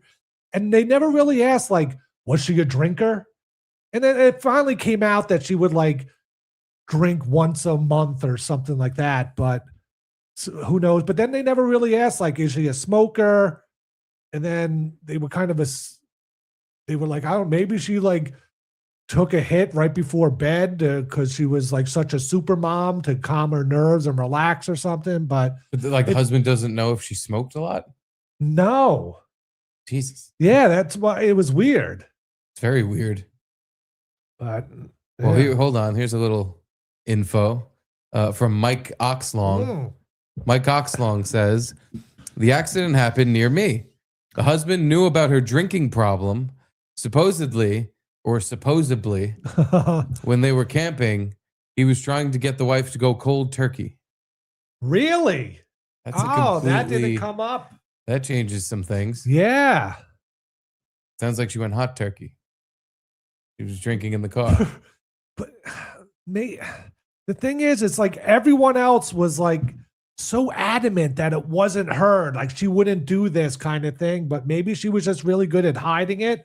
But that's the thinking I had too, was like she just secretly drank. But then you wouldn't. Yeah, maybe she was like a The Ginny husband- Sack, but with alcohol. And her husband's just like, I thought you were on the Atkins. Why are you drinking a whole handle of Absolute vodka? But I feel like if you were that big of a secret drunk, people would know and kind of like talk about it behind your back. Or From what he's saying, though, it sounds like he just started to get her to try to stop drinking. no, but I know, but like family members would know if she was like a drunk all the time. They would be like, oh yeah, she showed up at this thing and she was wasted. You know what I'm saying? Like everyone in the family was so adamant that she wasn't like this and was always like the perfect mom. Denial. It's not just a river in Yeah, Egypt. That's true too. People were saying that too. Like the They said husband that. They said that in the documentary a few times. That denial is not just a river in Egypt. It's a great line. But yeah, the husband, that's what they were saying. The husband was in denial and knew about her drinking. So maybe Mike is right. I get it's the saddest thing ever, but I don't know. Like, even if they figure out exactly what happened, it doesn't. What happens then? What changes? Like, I guess it'll help him sleep at night if he knows, like, yeah, she didn't do the wrong thing. She wasn't drinking. I want her name to be. I want her to be exonerated from these, social charges of being a drunk dummy who drove on the highway the wrong way. But maybe the other family whose kids died, maybe they're suing him. And he wants to prove that it wasn't her doing that. Yeah, I don't know. But it's also, you're high and drunk. You don't just drive no reaction down the wrong way as cars are whizzing by left and right. Unless you're really, really high and drunk. The guy I did that in guess. Staten Island. I think he was an off-duty cop with, I think there were people in the car with him. I could be wrong about that part. But he was like blackout drunk. Like so fucking drunk. He didn't know where he was driving and didn't know that he was on the wrong side of the highway. Oh, okay. And he plowed straight into a truck. And that was that. All right. Yeah, I guess so. Is getting on I the guess highway blackout drunk. Yeah. when you're very, very drunk and you're able to get on, why it just looks like you're on the highway Mhm. for at least a few seconds Yeah. before it looks like nothing anymore. It was interesting though. I heard about it for a long time and I just stumbled upon it on HBO. I was like, oh, let's There's see what this something is. wrong with Aunt Aunt Diane. But to just recap it again, so like, how does it end? They no resolution, no nothing. They don't no update. The resolution is she was drunk and high, and there's no excusing this, and there's no way to get around it. Like it's not like something happens to your brain and it makes alcohol go into your blood. That's not true. You can your body can make alcohol if yeah, but the THC part, your body can never make THC, no matter what weird metabolism disease or whatever the fuck you have. There's some people that I think if they eat bread, they have like some disease that You're turns right. it into alcohol. And who knows, like maybe with the THC, it's like maybe she ate a gummy on the camping trip and weed stays in your system for a while. I don't know. I didn't know what percentage or what that means in her blood. Yeah, it could have been if it's in just her blood. She could have smoked like the night before. Uh-huh. So it could have just not been. But for them to bring it up, I would think mean that it was prevalent in her system. So like she was still under the influence of it. Yeah, I would think. I don't know. Mm-hmm. I wouldn't say it's what's wrong with Aunt Diane. That's what's right with Aunt Diane. Got a little high. But yeah, kind of just like not petered out, but just like you just got more and more depressed for the husband who was just, maybe there's an abscess tooth and that's why. And then she drank something and thought it was water, but because she would never even drink alcohol, because the guy's like, oh, maybe she had pain and she drank some alcohol. Nope, that's not what she would do. It's if she thought it was water and then mistakenly had a stroke and drank the water. Yeah. Maybe when she went to the gas station and someone broke into the car and carjacked her and then made her, held her hostage and made her keep driving, made her drive on the wrong side of the highway and force fed her alcohol and weed and then escaped the car right before it got into a crash. Oh, damn blacks. Damn it. But the thing, she was like at the Tappan Zee Bridge and it was like 30 minutes to home and they tracked her through her, not even from her phone. I don't know how they tracked her or whatever, but like all of a sudden she just started going off the wrong, like wasn't going anywhere close to home anymore and kind of just like made a U-turn and started going down the wrong one. So something happened like right before the Tappan Zee Bridge and she went crazy. I know what it was. She stopped for some booze and weed. She went crazy. Went loco for that booze and weed. Yeah. And then she got back on the highway and was like, where am I? I can't even see right now. Oh, I smoked too much. I shouldn't have ripped those shots. Because, I mean, if she was trying to hide it from the kids in the car, she would have had to like shotgun the booze and really just like rip a joint in one pull and it might have sent her to outer space. She had 7 or 8 kids in the car. Like, how do you even hide anything from anyone? I mean, it's possible, but just again, you just take a cartoon pull and you just suck the whole thing down in one shot. Yeah. And then you are done. Yes. I did that once by accident and I thought I was going to die. My friend had a cigarette packing machine because he would make his own cigarettes. Yeah. So I was like, you know what I can do? I could grind up a bunch of weed and pack it into one of these cigarette tubes and smoke it. Yeah. Sounds like a good idea. I ground up the weed very fine, which was my first mistake. Oh, and wait, it's not a rolling paper. It's like a tube. It's a tube you put on it's this big square thing with a crank. Yeah. And you put the tube on this little slot and then you pull the crank and it loads the cigarette with tobacco. Yeah. So I ground up a ton of weed, very fine, which was very bad. It was basically all keef. And I dump it into this thing and I load it into a tube.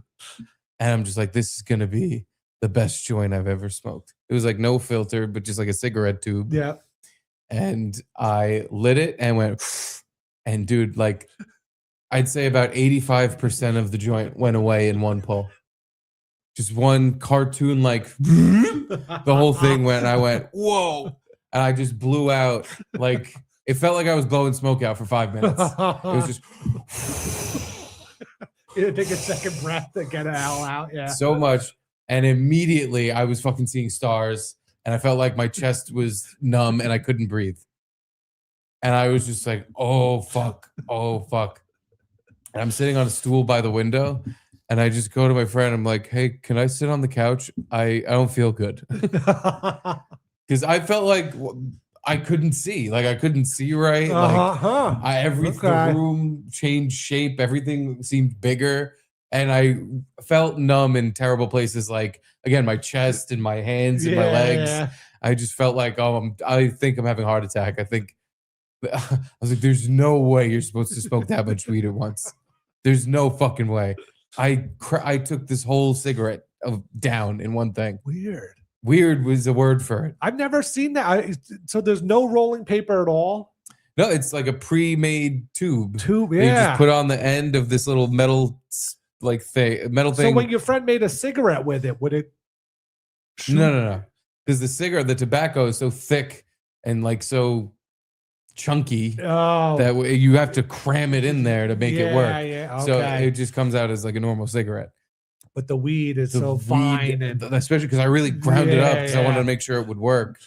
It was a fucking terrible idea. It was the worst thing I've ever done.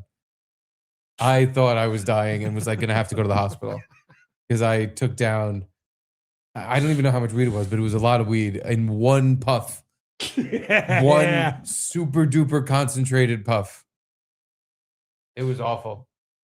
And then I got on the highway and I went head into a tractor trailer. It was a bad night. Oh. Share the web. Okay. I gotta pee. All right, you go pee. Okay.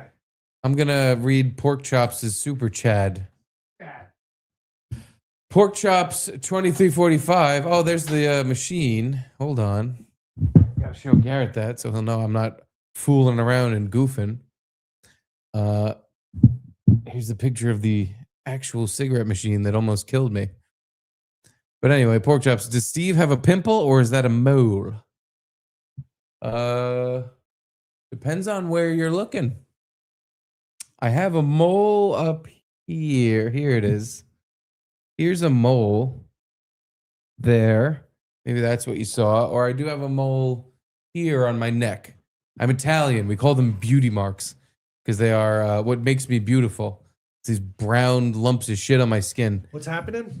Push-ups, or excuse me, Pork Chops wants to know if I have a pimple or a mole. I think it's just a couple moles. I don't think I have any huge pimples on me right now. No, I've had huge pimples. As a matter of fact, if you're curious, right before I got in the shower today, I had one on my arm, back shoulder, that literally I was very, like, a lot of pressure. It was like an infected hair or something. Yeah. And it literally went when I squeezed it. It was You fucking, could hear it. It was gross. Ah. It was disgusting. So there you go, Pork Chops. And Garrett, for you, hold on. This is just a picture of the cigarette machine.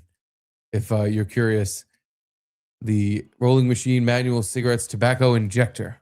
See, but it just doesn't make sense. Like, just say you're going out. What do you have to have? 10 tubes on you that you? Well, you buy a whole thing of tubes. You could buy a pack of 200 tubes, and you just fill. And the tubes are reusable? No, it's a cigarette. The tube is the cigarette I'm talking about.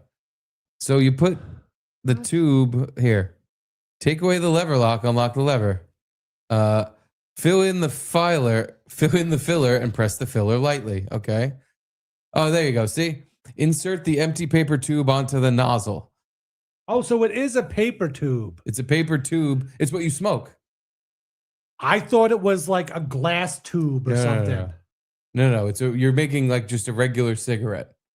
Oh, okay. Yeah, that's why I kept saying there's no rolling paper or anything, but it's a rolling paper tube. They're okay. pre-made tubes.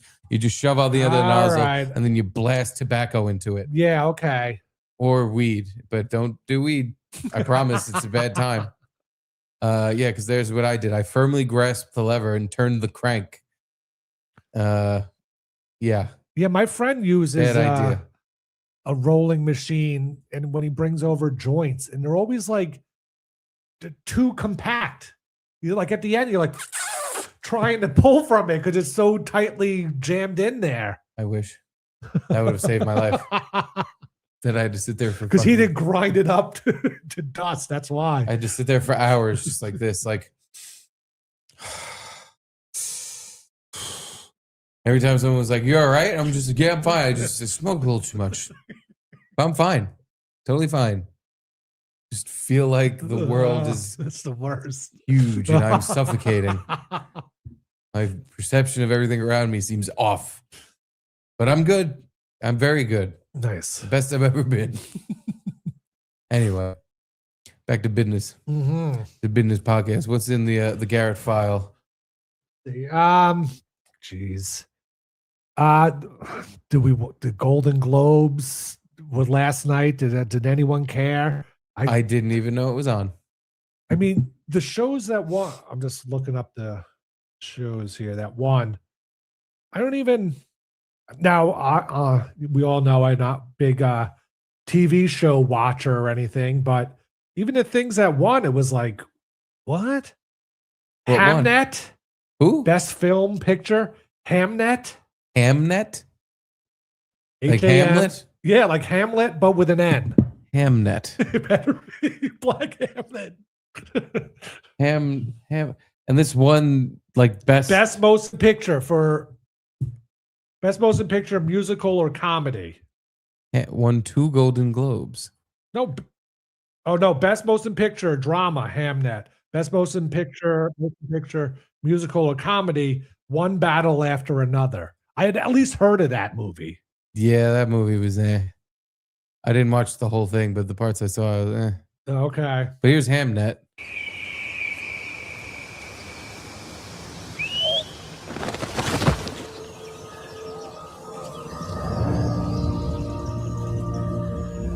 Is it true? You know everything about a person by touching them here. Not everything. Ugh, He's got more Chloe's inside out. of him than any man I've ever met. Who are you looking for? William Shakespeare. Oh, God. I have no Oh, talent for Spielberg. waiting. The women in my family see things. This is bullshit. William Shakespeare used to wear a huge ruffly thing around his neck at all times. He used to wear a velvety red shirt with big poofy sleeves. Yep. And he used to wear a big ring of cloth that looked like a doily type thing, Yep. or a big white thing around his neck. This guy ain't William Shakespeare. Definitely This not. guy's full of shit. Earring. Nice earring. See, I see a landscape. Oceans. Horrendous. You're having twins, my girl. Undiscovered countries. What do you wish to do, Hamlet? I shall be one of Father's players. will you be Hamlet. brave? Yes. Will you be brave? When shall we three meet again? Our children's hearts beat. They smile, play. This is Never forget for a moment. Horrendous. Mama. They may be gone. Mama. My boy. why'd they gotta make it so sad? You should go to London. That place in your head. It is now more real to you than anywhere else. I am myself indifferent on it. Again. Do you not wonder what is in it? In what? The play. What shall I do? Keep your heart open. Look.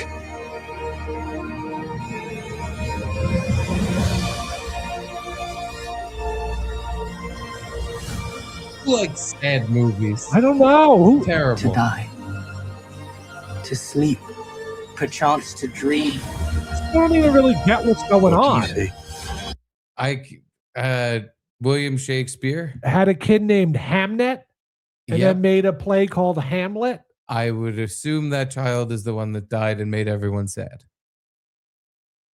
Wait, the kid died, or that's the kid? No, I think the kid died.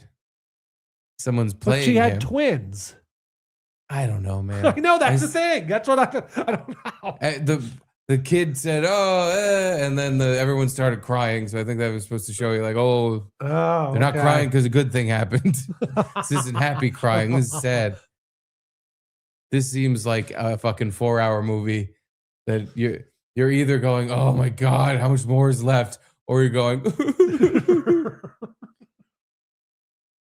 the worst type of fucking movie. I did watch back in the day Shakespeare in Love, and I kind of liked that movie, but Boo is right. yeah, you weren't a fan of it. I don't think I've ever seen it. Yeah, I don't know why. Didn't seem like I should have liked it, but yeah, I liked it. I don't know. Maybe you'll like Hamnet. No, it doesn't seem like I would. I thought this was because it won. I assumed it was going to be some Woke thing. gay. Yeah, yeah. It's William Shakespeare, but he's got boobs and a penis. But that just seemed like a super sad movie. It's about his kid dying. Yeah, I could skip that one.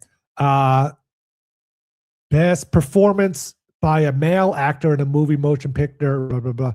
Wagner Moura, The Secret Agent. I don't know that one. Don't know that one. Best I performance guess we're by not as up on pop culture as I once thought. We're just really up on what Taylor Swift's got going on for some reason. Hamnet, best female actor. Hamnet won. Best performance by a male in a motion picture, musical, or comedy. Timothy Chalamet, Marty Supreme. Now, I keep hearing a lot about this Marty Supreme. I didn't even know it was out yet. I thought it was just like premiering right Caitlin now. saw it. Oh, she did? I think it's about a gay ping Ping pong player. Yeah. Yeah. It's supposed to be, it has all the hype. Like this is going to be the Oscar winner. I've always said he's not gay. I thought, Timothy Chalamet, right? Timothy. Yeah. I just assumed the hype was around he's a ping pong player, but he has sex with men. There's a hockey show on HBO right now that's the whole flick, the whole. Oh God! Like not even twist. It's like the main thing. It's like they're hockey players, and hockey's tough, especially in Russia. You know what's tougher? Ass sex. Oh my God! In Russia. That's what the show is about. What was Marty Supreme about? It was about a gay ping ponger. No, a Jewish ping ponger. A Jewish, like, Brooklynite ping ponger. Oh, okay. And it's made by one of the brothers that did Uncut Gems. The Safdie brothers. Yes. The other one, though. The Not Safdie one you dance. know. The other one. Did you like it? I heard it was supposed to be amazing. Yeah, it was entertaining. But you're not like blown away by it. I mean, I also saw it because everyone was saying it was amazing. Yeah, It's one of okay. those things that, like, if I saw it on my own, I'd probably be like it better. I have to say, I was way more entertained than I thought I'd be for a ping Pong movie. Yeah. But yeah, See, it was what all was, right. But what was the whole thing? It's like, oh, he's a Jewish guy playing ping pong. Can you believe it? Is it based on a true story kind of thing? Very loosely based on a true okay. story. I play ping, but the paddles are cheaper than the tennis racket. What, I'm going to buy a tennis racket? These ping pong paddles are so cheap. What do He's I kind buy of a just tennis like racket out for himself and keeps fucking people over to try to like get where he wants to be, and it's like watching that story unfold. Oh, okay. And then he gets high and drunk and drives the wrong way on the highway, and that's the end of Marty Supreme. Serves it into the wrong corner of the board. It's crazy. Best male actor in a motion picture. Thank you. But yes, ping pong, otherwise known as cheap tennis. Best performance by a female actor, motion picture, musical comedy. Rose Byrne, If I Had Legs, I'd Kick You. If I had legs, I'd kick you. That sounds like a good movie. She better not have legs, right? She probably doesn't. That's the name of the movie? That's the name of the movie. If I had legs, I'd kick you. She absolutely has legs, and I'm pretty sure that's just the story of like a woman who becomes a mom and has a job and is like having a breakdown, basically. All right, let's see. Okay. Let's watch the trailer for If I Had Legs, I'd Kick You. Hopefully it's not just really sad like the last trailer we watched. I don't think it's sad. I think it's like she's full of anger. Anger, angst, rage. Mommy, the bathroom has water in it. Come quickly. I try very hard to be in control of her and everything, but may as well not even be there at all. I don't like how it feels when I saw it. Just stay there, okay? Just hold on. How deep is it? Are we gonna die? Damn. Is the house gonna fall on top of us? It's a horror movie. Mommy! Hey, Wow. we just got home, and you would not believe. I mean, yeah, you gotta go turn the water off. We are out of time. I have another patient coming, so Wait, now? What about the 10-minute warning? yeah, I just wasn't paying You attention. didn't respond to the email that I sent you about my dream.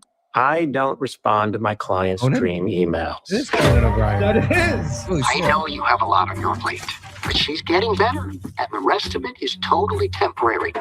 You need to be a team. This whole I know. The problem with that logic, though, is that I'm not a housewife. I work too.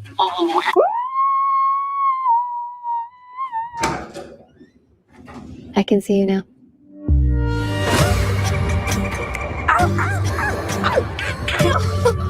You've missed the last few weeks of family sessions. I told you what happened. Our entire ceiling Fire fell Rudolph? down, and we're living out of the hotel. Yes on these, but no on the wine. But it isn't even 2. It's 1:58. By the time I ring these up, it will be past 2. Guy's following her around. Yo, crazy fans. I was gonna partake in surfing the web for some things that I'm into. What kind of stuff? James. I'm supposed to know how to fix this. I'm supposed to know how to fix her. What is it you think it's your job to fix? what I'm supposed to do. Can you hear me? I would like you to get a good night's sleep. I think it's funny that Conan's the therapist. Other than This isn't that, supposed He does to have be a what huge it's like. part. He's in the trailer a lot. other than that, this is the being a lady's tough movie. This isn't it. This can't be it. Everything is under control. What is with the black guy throughout the whole thing? He's I like don't know. following her around. That's weird. I have no idea. That looked like a weird movie. Being a lady is tough. Listen, I just saw a trailer. It seems like a complete nightmare. Black guys following you all the time. It's really rough. The seal, her reaction to the ceiling caving in was unrealistic. Very horror filmish. But no, not even that. Just Oh. that I think if anyone, lady, man, or otherwise, came home and there was a huge crack of the ceiling with that much water coming out, you wouldn't go, "Oh, the ceiling's leaking." You go, "Oh, fuck! Oh, fuck! Shit! No! Oh no! Fuck, what do I We do? gotta turn the water off. Gotta turn the water off. That's gonna be bad. That cannot get worse." You wouldn't just go, "Oh well," unless I guess you were just so overwhelmed Mhm. by the rapper By following being a you lady. around that you're just like, I don't know. I just ripped a joint and chugged some vodka. I think there's some water coming out of the ceiling. I don't know. Jeez. Let's see. Best supporting male actor in motion picture, Stellan Skarsgård for Sentimental Value. Oh, No idea. saw that one definitely. Supporting female actor, one battle after another. And then the best TV series, The Studio. I've heard about that with Seth Rogen. Hadn't seen that. That's on Apple TV, I think. Best limited series. What? Motion picture. Made for television. Oh, Adolescence. That won something? Yeah. Oh, isn't that the show that was like almost based on a true story where a white kid stabs a black girl? Yeah, to death? yeah. And it's like this thing that is always happening. Best male performance in TV. Noah Wiley. Noah Wiley? The Pit. Okay. Yeah, That one I've watched seen. That show, I mean, it's a bit of a shitlib rag of a show, but the parts where they're not talking about gay stuff, I It's thought it pretty was pretty damn entertaining. good. Yeah. I know nothing about, medical science, so it could be all like made up words. Like if someone who thought Star Trek was real, like the quantum force in our nebulizers is going schnungo. And they're like, wow, that's real space talk. They're basically, it's like supposed to be super accurate hospital trauma stuff. And they're saying things like, oh, give him 50 cc's of albuterol.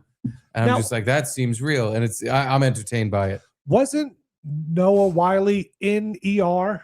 Yeah. Isn't this just ER with a different name, or how is it different? Is it just less drama? It's a different emergency room, Garrett. Yeah. You stupid fuck. But it's the more Pit- graphic than ER by a lot. Yeah, because it's on The HBO. Pit is interesting because it is in real time. Oh, yeah. So a whole season is one person's shift. Oh, It's like a 24, or wasn't it like, oh, yeah, it was like a whole Because shift. it was like 12 episodes. So yeah. it's one person's shift. And then towards the end, like you walked in the middle of someone's shift. So towards the end, the whole cast changes because the shifts change.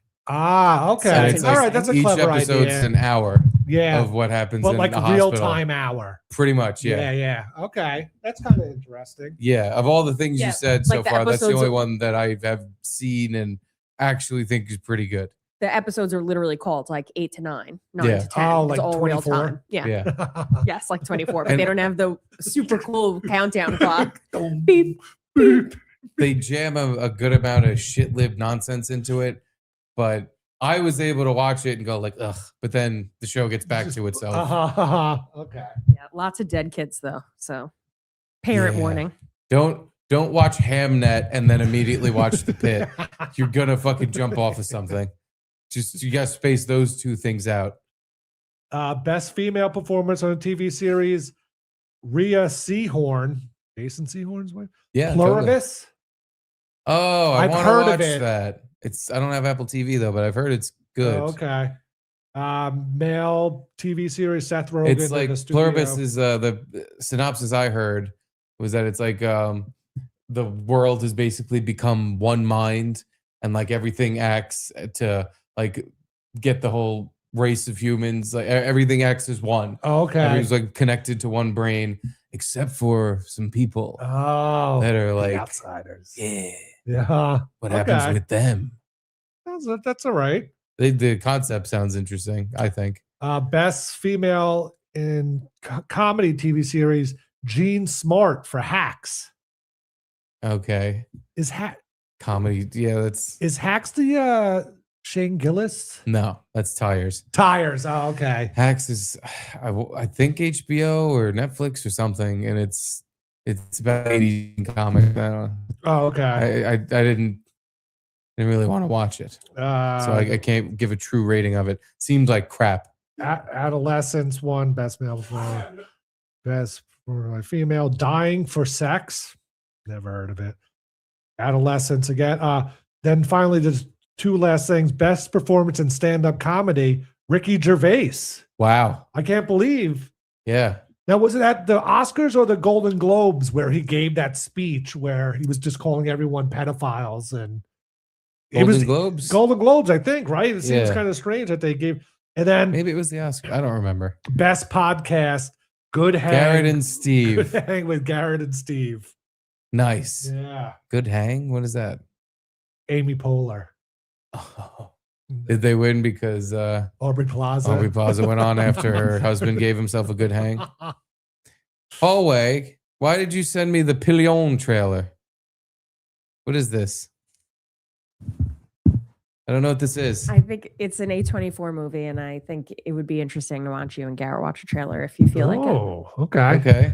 Did this win anything? Did it come out yet, or is it about to come out? No idea. Oh, no idea. Okay, All so right. here's I think it came out already.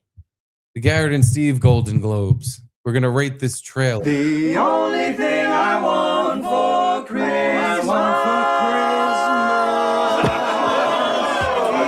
is just the things that I've got. Things that Okay. Who's next? Hi. Like that bar Gino was telling us we should go to. I will follow him. Oh, God. Why are you making us watch Yeah, this? why? Wherever he may go. I told you we don't do the gay porn stuff anymore. You can't do gay porn. How do you get a man like that? I have an aptitude for devotion. I must follow him. The guy's straight. He's just hanging out with a Ever guy. since he touched my hand, I knew that near him I always must What the fuck? be. This is Steven. I don't know. Keep him from me. He is my destiny. What is happening? I love him, I love him, I love him. And where he goes, I'll follow. See, this is why I didn't wrestle in high school. Wrestling's totally gay. It's cool, but like, I'll it's, take to your shopping list. And where's all the blood flow? You're too tight. Yeah. Lovely. That sounds like a plan. Bye then.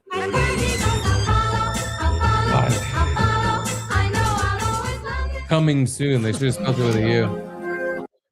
Well, that seems like the world's worst God. movie. I wouldn't. I wouldn't want to watch any of that. It's like artfully done A24 style S&M ass sex. Yeah, the movie. A24 too. It didn't even seem like there was. Maybe they left it out of the trailer, which usually they don't. But it just seemed like they met up and fucked a bunch. I think And there that was might be what the movie nothing is. else was Garrett. going on. According to the trailer, Yeah. it's two gay guys have sex and hang out. There's no twist or anything. At least There's they a, lead probably a on to nipple it. twist or two. Maybe. It seemed like the big guy gave it to the little guy pretty rough. But other than that, I don't know what the plot points in the movie are other than this No. guy fucks this guy. And then they go somewhere else. They take a motorcycle ride to another location where they have rough ass sex. And then they go to some other place to do fucks. And then, hi, Edie. Now we got a text from E-Rock saying, I didn't find this though, but if you're doing the Golden Globes, look for the moment they brought out the UFC fighters. They didn't announce who they were or explain why they were out there. It was incredibly weird. Okay. Yeah, so the Golden Globes were on CBS, which is Paramount Plus. And Paramount Plus, I think starting this weekend, all the UFC fights are on it now. Right? Yes, Paramount. Yeah. So they doing some cross promotion. Is this it? 20 Golden Globes Connor story and get UFC security detail. This should be it. Okay. Let's have a look. Hold on. Here's Angelo saying, "What? I was here." Me at the IMAX watching Pillion. Well, I was here. It's a joke. This is Angelo watching Pillion at the IMAX. It's a joke. That is the fucking bar they were hanging out with is like the bar fucking Dave Vito gets caught at. Oh, what the fuck are you doing here? What? I was here. It's a joke. Don't tell no one. You better not tell no one. Thank you, Angelo. They should rename the movie Johnny Cakes instead of Pillion. Anyway, back to Let's business. see this. Let's see the UFC detail. So hot right Nope. now. They get mobbed everywhere they go. Our next presenters are so hot right now. They get mobbed everywhere they go. Who's the announcer? So we had to bring in some extra security.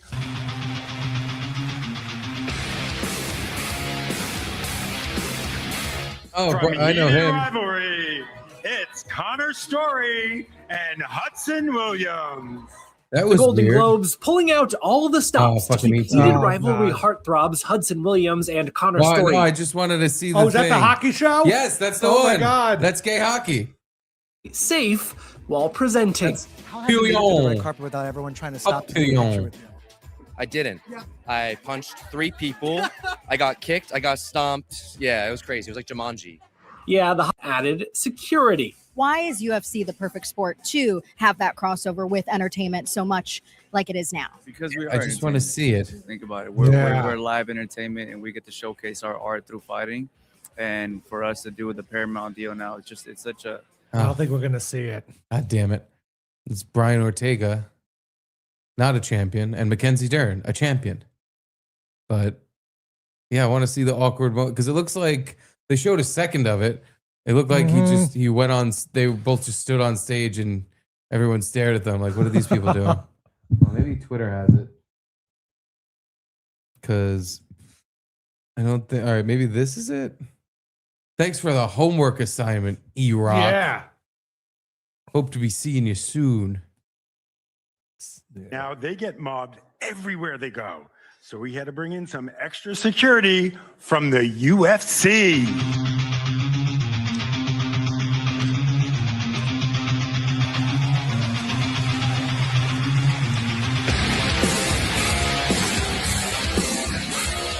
Yeah, this is awkward. Yeah. What are they supposed to do now? I don't know. You just walk out and leave? From Heated Rivalry, it's Connor Story and Hudson Williams. What was that? Come up with some way to connect the UFC to this? They didn't do a They good didn't job do of it. doing it. That was awful. They just they literally walked out, went, okay, good, and then walked away. They couldn't give him a line to say? Or Yeah, come out and say something. Yeah. Or like just go out into the crowd and start punching people. They're putting people in fucking chokeholds and arm bars. Oh my God. Wow. They just had the UFC guys walk out, stare at the crowd for 2 seconds, and then walk away so that the gay hockey guys could come out to Pink Pony Club. That was awful. Just don't. That's one of the like. All right, if that's all you got, just don't even do it. Yeah. Don't, What's the point? What the fuck was that? Have Brian Ortega come out and do like a kick, like do something, anything. Yeah. Have her put him in a headlock. Do something fun. Everywhere they Yeah. go. Show So we off. had to bring in some extra security from the UFC. Cool ass music. And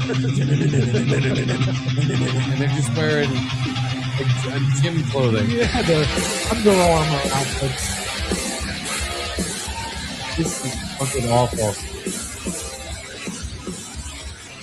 All good, all clear.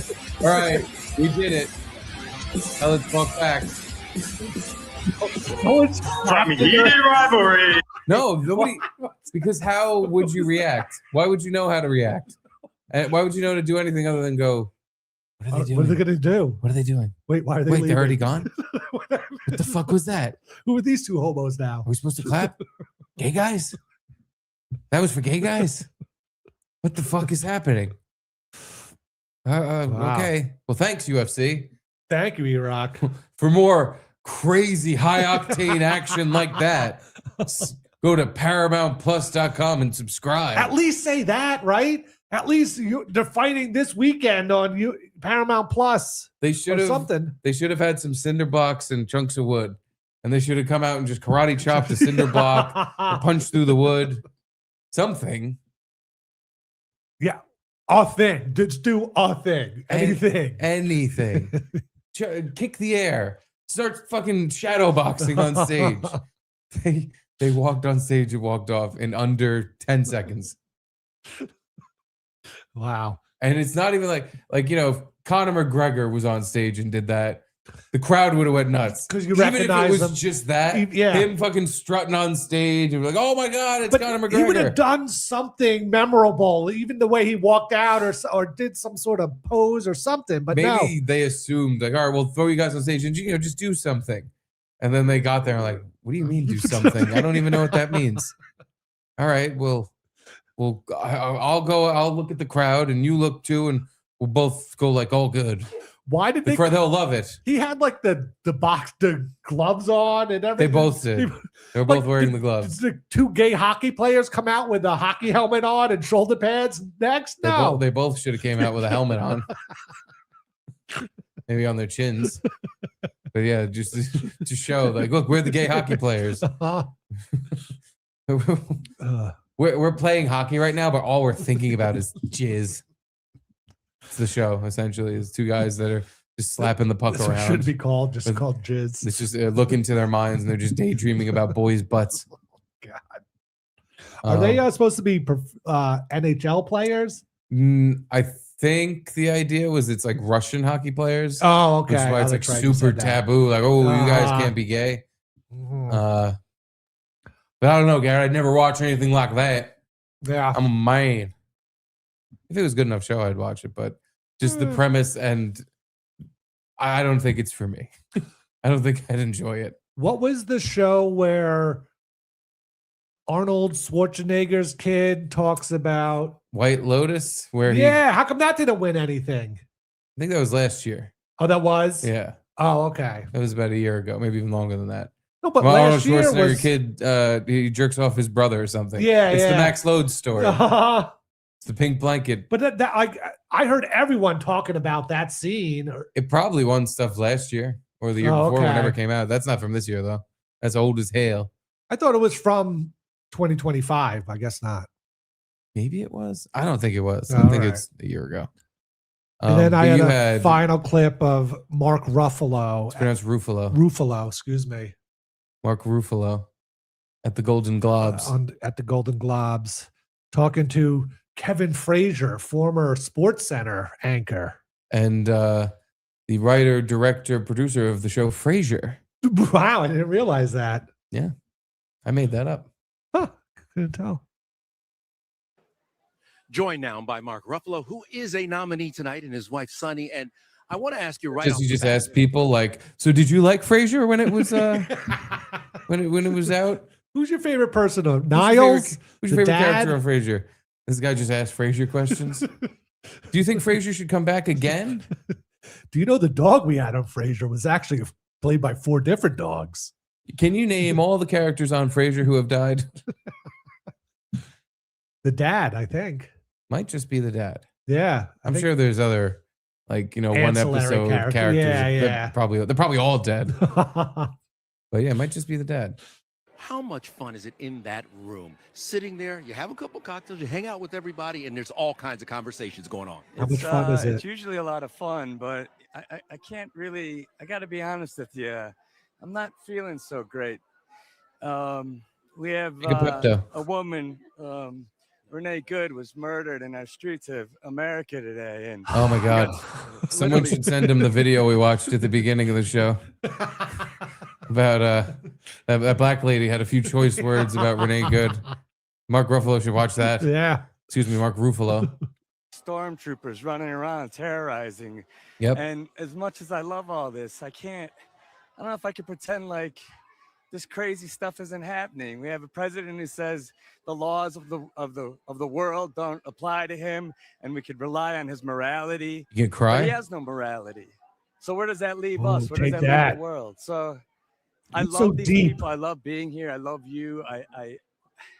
But I also can't. It's so hard to pretend anymore. This is crazy what's happening. Ugh. I have to ask you Sorry, because I have family from the Twin Cities, so I The question understand how. was, hey, it's a lot of fun. You get to sit down, have a few cocktails, and it's a Yeah, fun well. old time. How's it going? Well, Nothing's fun. it's fun. Everything's bad. There's stormtroopers and a fascist that doesn't follow the rules. Did you know Trump? He's trumping. It makes me sad. There's stormtroopers. They killed a lesbian. My heart bleeds for the lesbians. That poor, poor lesbian wasn't allowed to see her first 2 kids and ditched the 3rd one so that she can go play cops and robbers with a bunch of ICE agents. Yeah, I still don't get that. And she had- risked the life of her dog in the back seat, throwing her car around. Oh, there was a dog in the back seat? Yes, Oh, the dog geez. kind of looked like Edie. You don't remember? It looked like a really old Edie. Had a lot of gray hair, and the freeze frames of the dog. It's just head out the window, like, what the fuck? What, this sucks. But she had 2. She has like 1 6-year-old that was from a father that's not around, Yep. and then 2 kids that are older. And she didn't see. But were they anymore. from a father? Oh, obviously they're all from a No, father. But, they came from an alien. you know, but were they adopted or No. No, she was straight married, and then got unmarried, and then turned lesbian. Oh, so she had all her kids and then became lesbian. Yeah. Oh, okay. Or I don't know about the 3rd one, but the first 2 were from the straight marriage. No, the 3rd one is from. Well, then all of them are. Okay. Yeah. Then she ditched all that to go get Protest. Go Yeah. save the Save immigrants. Somalis. So now that she's dead, they couldn't give less of a fuck about her. Even when she was alive, a lesbian, they wouldn't. Yeah. Not a thing. But anyway, how much sad is this aging lesbian? God. How much more sad does he get? How hard that is right now. Well, lots of people are hurting right now, and that's the problem, is that the people are hurting. Yeah. And people can't pay their rent. This isn't making us any safer. They can't pay their rent. They can't buy food. Insurance is impossible. They can't take care of their families and health. There's no education. I mean, What does it's he not know making- about this even? He's he's in this little Hollywood bubble. I'm a saint. Yeah, and to top all of that off, I've been in a lot of movies, and I'm really, really rich. I have a lot of. I could fucking pay my money. rent. I could buy you, Mr. Fraser. I could purchase you if I wanted to, and it just makes me sad. I'm sad I'm so rich, and they're all so poor. Won't someone do something? America better? If it was, I'd be, yeah, great, let's do it. But that's not what's happening. We have Americans being shot, killed, a woman in her car. So I'm going to ask you this. Shot, killed a woman in a car on a street in a neighborhood in a place. Did you see the T-Rex in all those pictures? The T-Rex. There's so many parts of that video where it's like this was definitely the shittiest way to die. Defending all these people that don't give a shit about you. You're gonna die, and they're not gonna know who you are. Right at the beginning of the video, right before she gets killed, some guy goes and just hawks a nasty loogie. There's a dinosaur thing, like lawn ornament on top thing, of like a broken car just in someone's driveway. It's like a shitty Christmas dinosaur thing. It's like it snowed, so there's like snow on its head. And they just on like a kind of crappy street. And if she floors it and hits a telephone pole while she died, like it was really a crappy death. Because everybody, we're talking about the problems. What do you think we can do what are the solutions? Listen, I think most Americans want the same thing. They want a little sun on their face. They want to know that their kids are going to be okay. They want to know their kids are going to be safe. They want to be able to pay their rent. All right, so I'll go to the want to beach. be able to know they're going to send their kids to a good education. But right now, the whole Senate, the whole Congress has been taken over by corporations. Goddamn. So all right, well, he's not wrong there. now? Nobody. But if somebody did, they got us at each other's throats. The billionaires got us at each other's throats, right? We're out there killing each other. You know what the solution is? Okay. It's doing something for the working people, putting all your focus on that. Here's what I'm going to say. Good I respect solution. the fact that you're using your time. Could you be a little more specific? Do something for the working people. Your first part of that was a pissing and moaning wine fest. But then he got a little somewhere where he's like, everything's run by just money. Like the regular man is to be pissed and shit upon. Okay. You're catching my attention here. I still think you saying it means absolutely nothing. 'Cause you're in the club, pal. You are. Fuck you. Who sponsors all your movies or whatever? Corporations that the tears aren't coming from your wallet. So okay. But then it's like, all right, well, what should we do? I don't know, just something. Something should be done for the worker. That's all I came up with. Yeah, focus your energy on doing something. I, like everyone else, I'm aware of problems, but what's my solution? Probably someone should pay someone. I don't know. Probably money could help. I don't know. But I like how he was rambling on, and his wife Sonny had to go solutions. Did she? Yeah. Oh, I didn't even. Putting all your focus on that. Here's what I'm going to say. I respect. Somebody did. They got us at each other's throats. The billionaires got us at each other's throats, right? We're out there killing each other. Oh yeah. What's the solution? Shut up. She's like, this guy is such a fucking drag. Everywhere we go, he starts in these fucking pity party rants for himself. When we're at the Hollywood rich person party getting gold trophies. Isn't this great? Let's go get a signature cocktail and sit at the table. No, instead, let's cry about stuff that has no effect on you whatsoever, except to make yourself look like I care more than anyone's ever cared about the working man. That's my guy. Who was the superhero he played? The Hulk. He was the Hulk? He was the Hulk. You're not going to don't get me on a fucking self-righteous soapbox. You're not going to like me when I'm on my self-righteous soapbox. Huh? Yeah, Mark Ruffalo. Why? What do you think we're talking about? He's not the Hulk? He is the Hulk, yeah. Oh, okay. I thought Ed Norton was the Hulk. First Eric Bana, They were then both the Ed Hulk, Norton, yeah. then Mark Ruffalo. Mark Ruffalo's had a hard life. Oh, seems like it's going very hard right now. It seems like He had a stroke and half his body was paralyzed. And was then he driving on the wrong side of the highway, drunk and high? And then his brother was shot in front of him on his front lawn. That's pretty rough. That's pretty darn tootin'. Okay. How does that happen? So you know what's happening? He's still in grief over that. So he just talks about stuff like it's the saddest thing in the world. Yeah. Because he's just in that my brother got shot in front of me mode, probably for the rest of his life. He knows what it feels like to get someone shot, right? Like the wife got to see her wife get shot. Yeah, I could. All right, I'll give him. He gets a little more pass, a little bit of a pass. I'll give him that shred back that I was taking. But he talks about this shit all the time, and it has nothing to do with a shooting or No, yeah, it's well now the puzzle piece is filled. He has this hole in his brain of his brother being killed, and he fills it with other stuff to be sad about. Yeah, okay. Because if everywhere he showed up for 20 years, the guy goes like, "Hey, so the Golden Globes it's going to be a fun time. What's the most fun thing for you?" And he just went, "My brother got shot in front of me." Like for every interview ever. But that is what it is. It's what he's doing. It is what he's doing, but he's filling it in with other stuff to be sad about. But really, it's just like, no, I'm just sad every day because my brother got shot in front of me.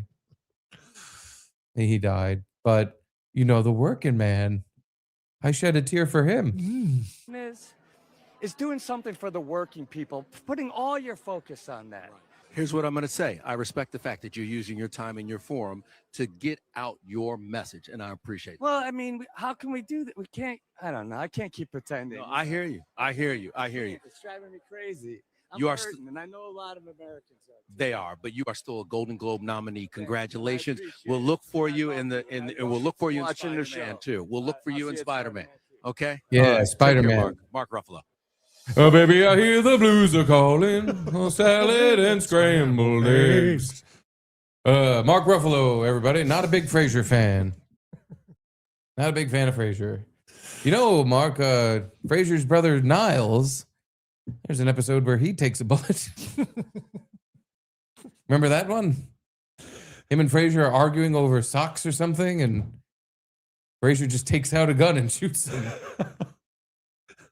That's it, Niles. That's it. No more smarmy comments from you. Lilith. Was he still married to Lilith? I don't think so. Oh, baby, I hear Bob Van Patrice. He says, did Mark Ruffalo ever say he can't enjoy the Golden Globes because Obama drone strikes 7 different countries almost 30,000 times? No. No, I don't remember those. Because he did that for the working man. He focused all his energy on that. That's right. Yeah. The jerking man. I heard the jerking man won a Golden Globe. It's that hockey show. Also, Bob Van Patrice, asking Mark Ruffalo for solutions is like asking Edie for the molecular formula needed to replace fuel. She knows that. If this dog could talk, man. If only. The science that she would spew out of that dog trying face. to tell us with the clues, but it just doesn't work. Yeah. A sustainable fuel is it within me. It's my farts. You have to huff them.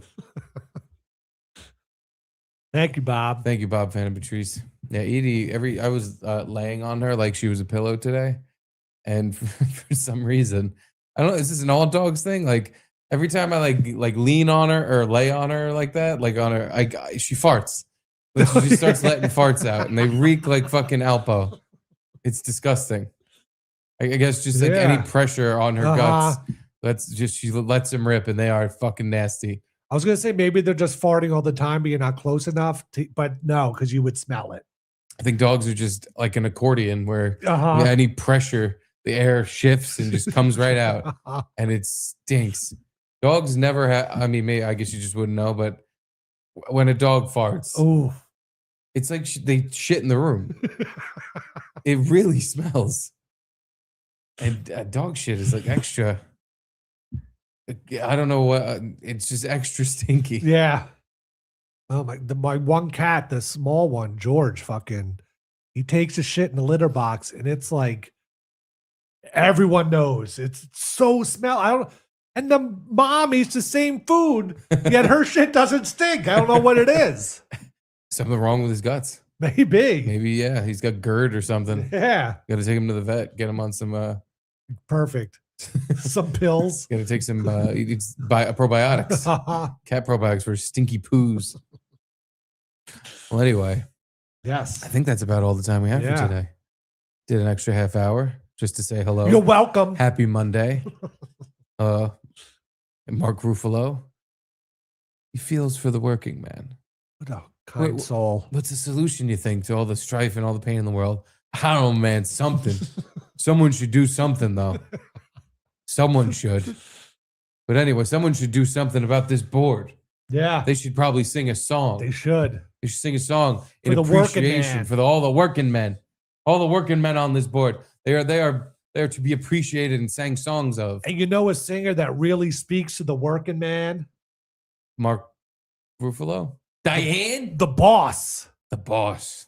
Bruce Springsteen. Oh, man. He can really relate to the working man. Please enjoy the boss's rendition of Bored in the USA.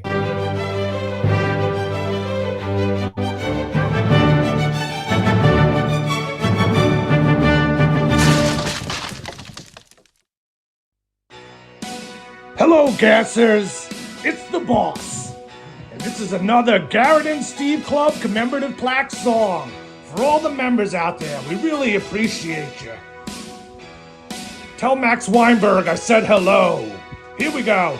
Caitlin, Conti, Edie, Conti, Nick Giordano, Dominic, Richard Telly, Charlie, Chicago, Deadpool, Lindsay, Sabadouche, Marshall, Bo, Breather, Moose, Pete, Bob, Fenna, Patrice, Don, Josh Words, Mike Liggio, Mitchell, Chris Berg, Jimmy Z, Gannock, Gecko, Dundee, Deco, Monday, Gabe Bitches, Connor, Beck, Jeff, Doc Jones, 73, Just Curtis, John with Ryland, and Caden and McKenna, William Yoder, Brian Kate, God, Jeffrey the Giraffe Stand,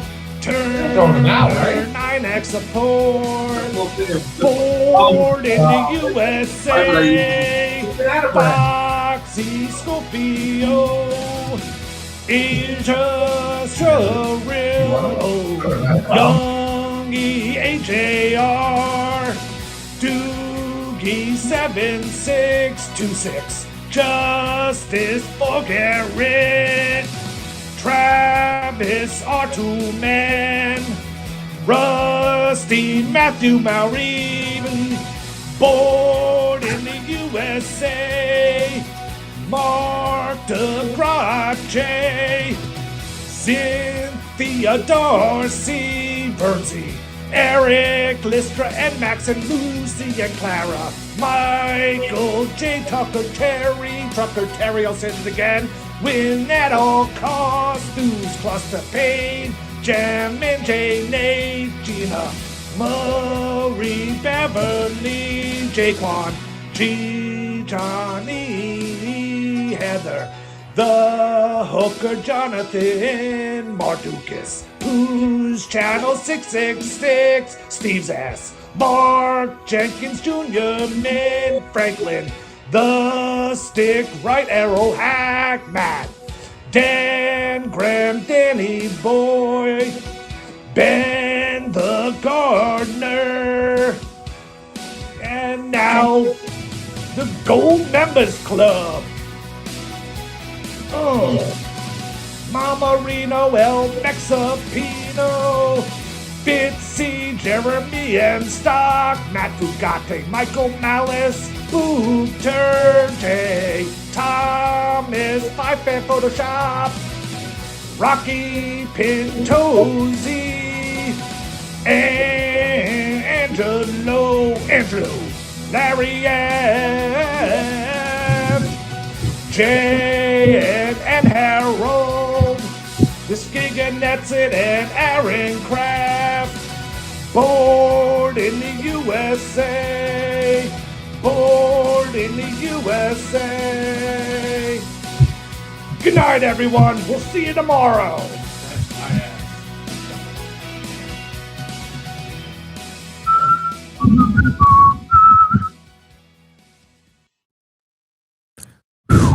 So we got a super chat right at the beginning from Pork Chops, I believe, about a book Keanu was in. All right. Forgot about that. So Sean wrote on Discord, there's a book called Lol Cows, The Internet's Never-Ending Tragedy. And the book Keanu has a whole chapter in and Gino is mentioned in.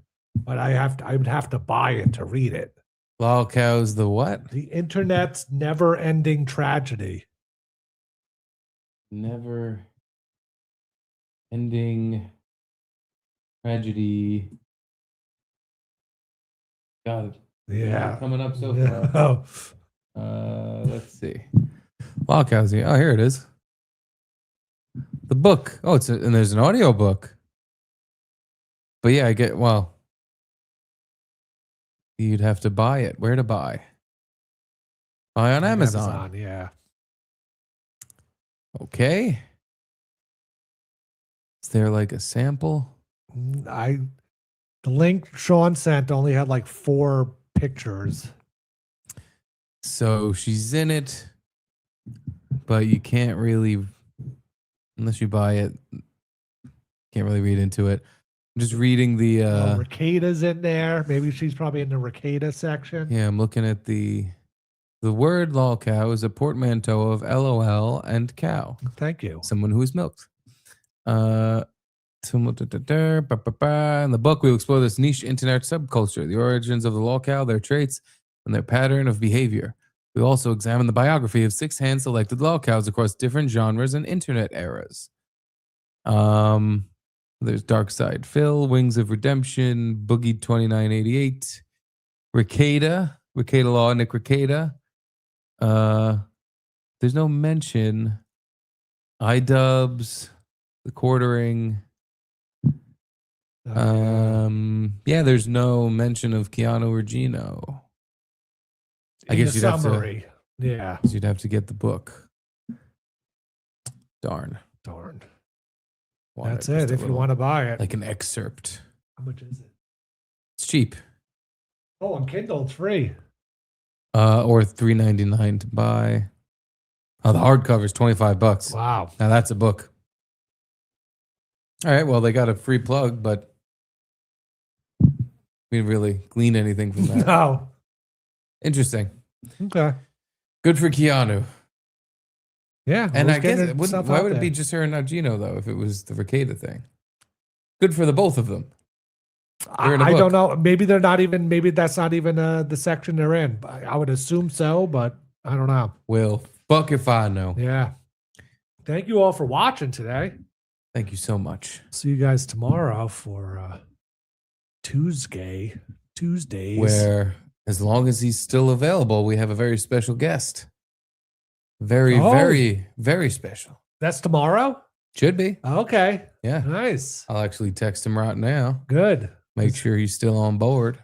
I have a clip from a while ago that I want to play for him that I'll have to get into. All right. Well, stay tuned. Stay tuned. See you tomorrow with a special guest.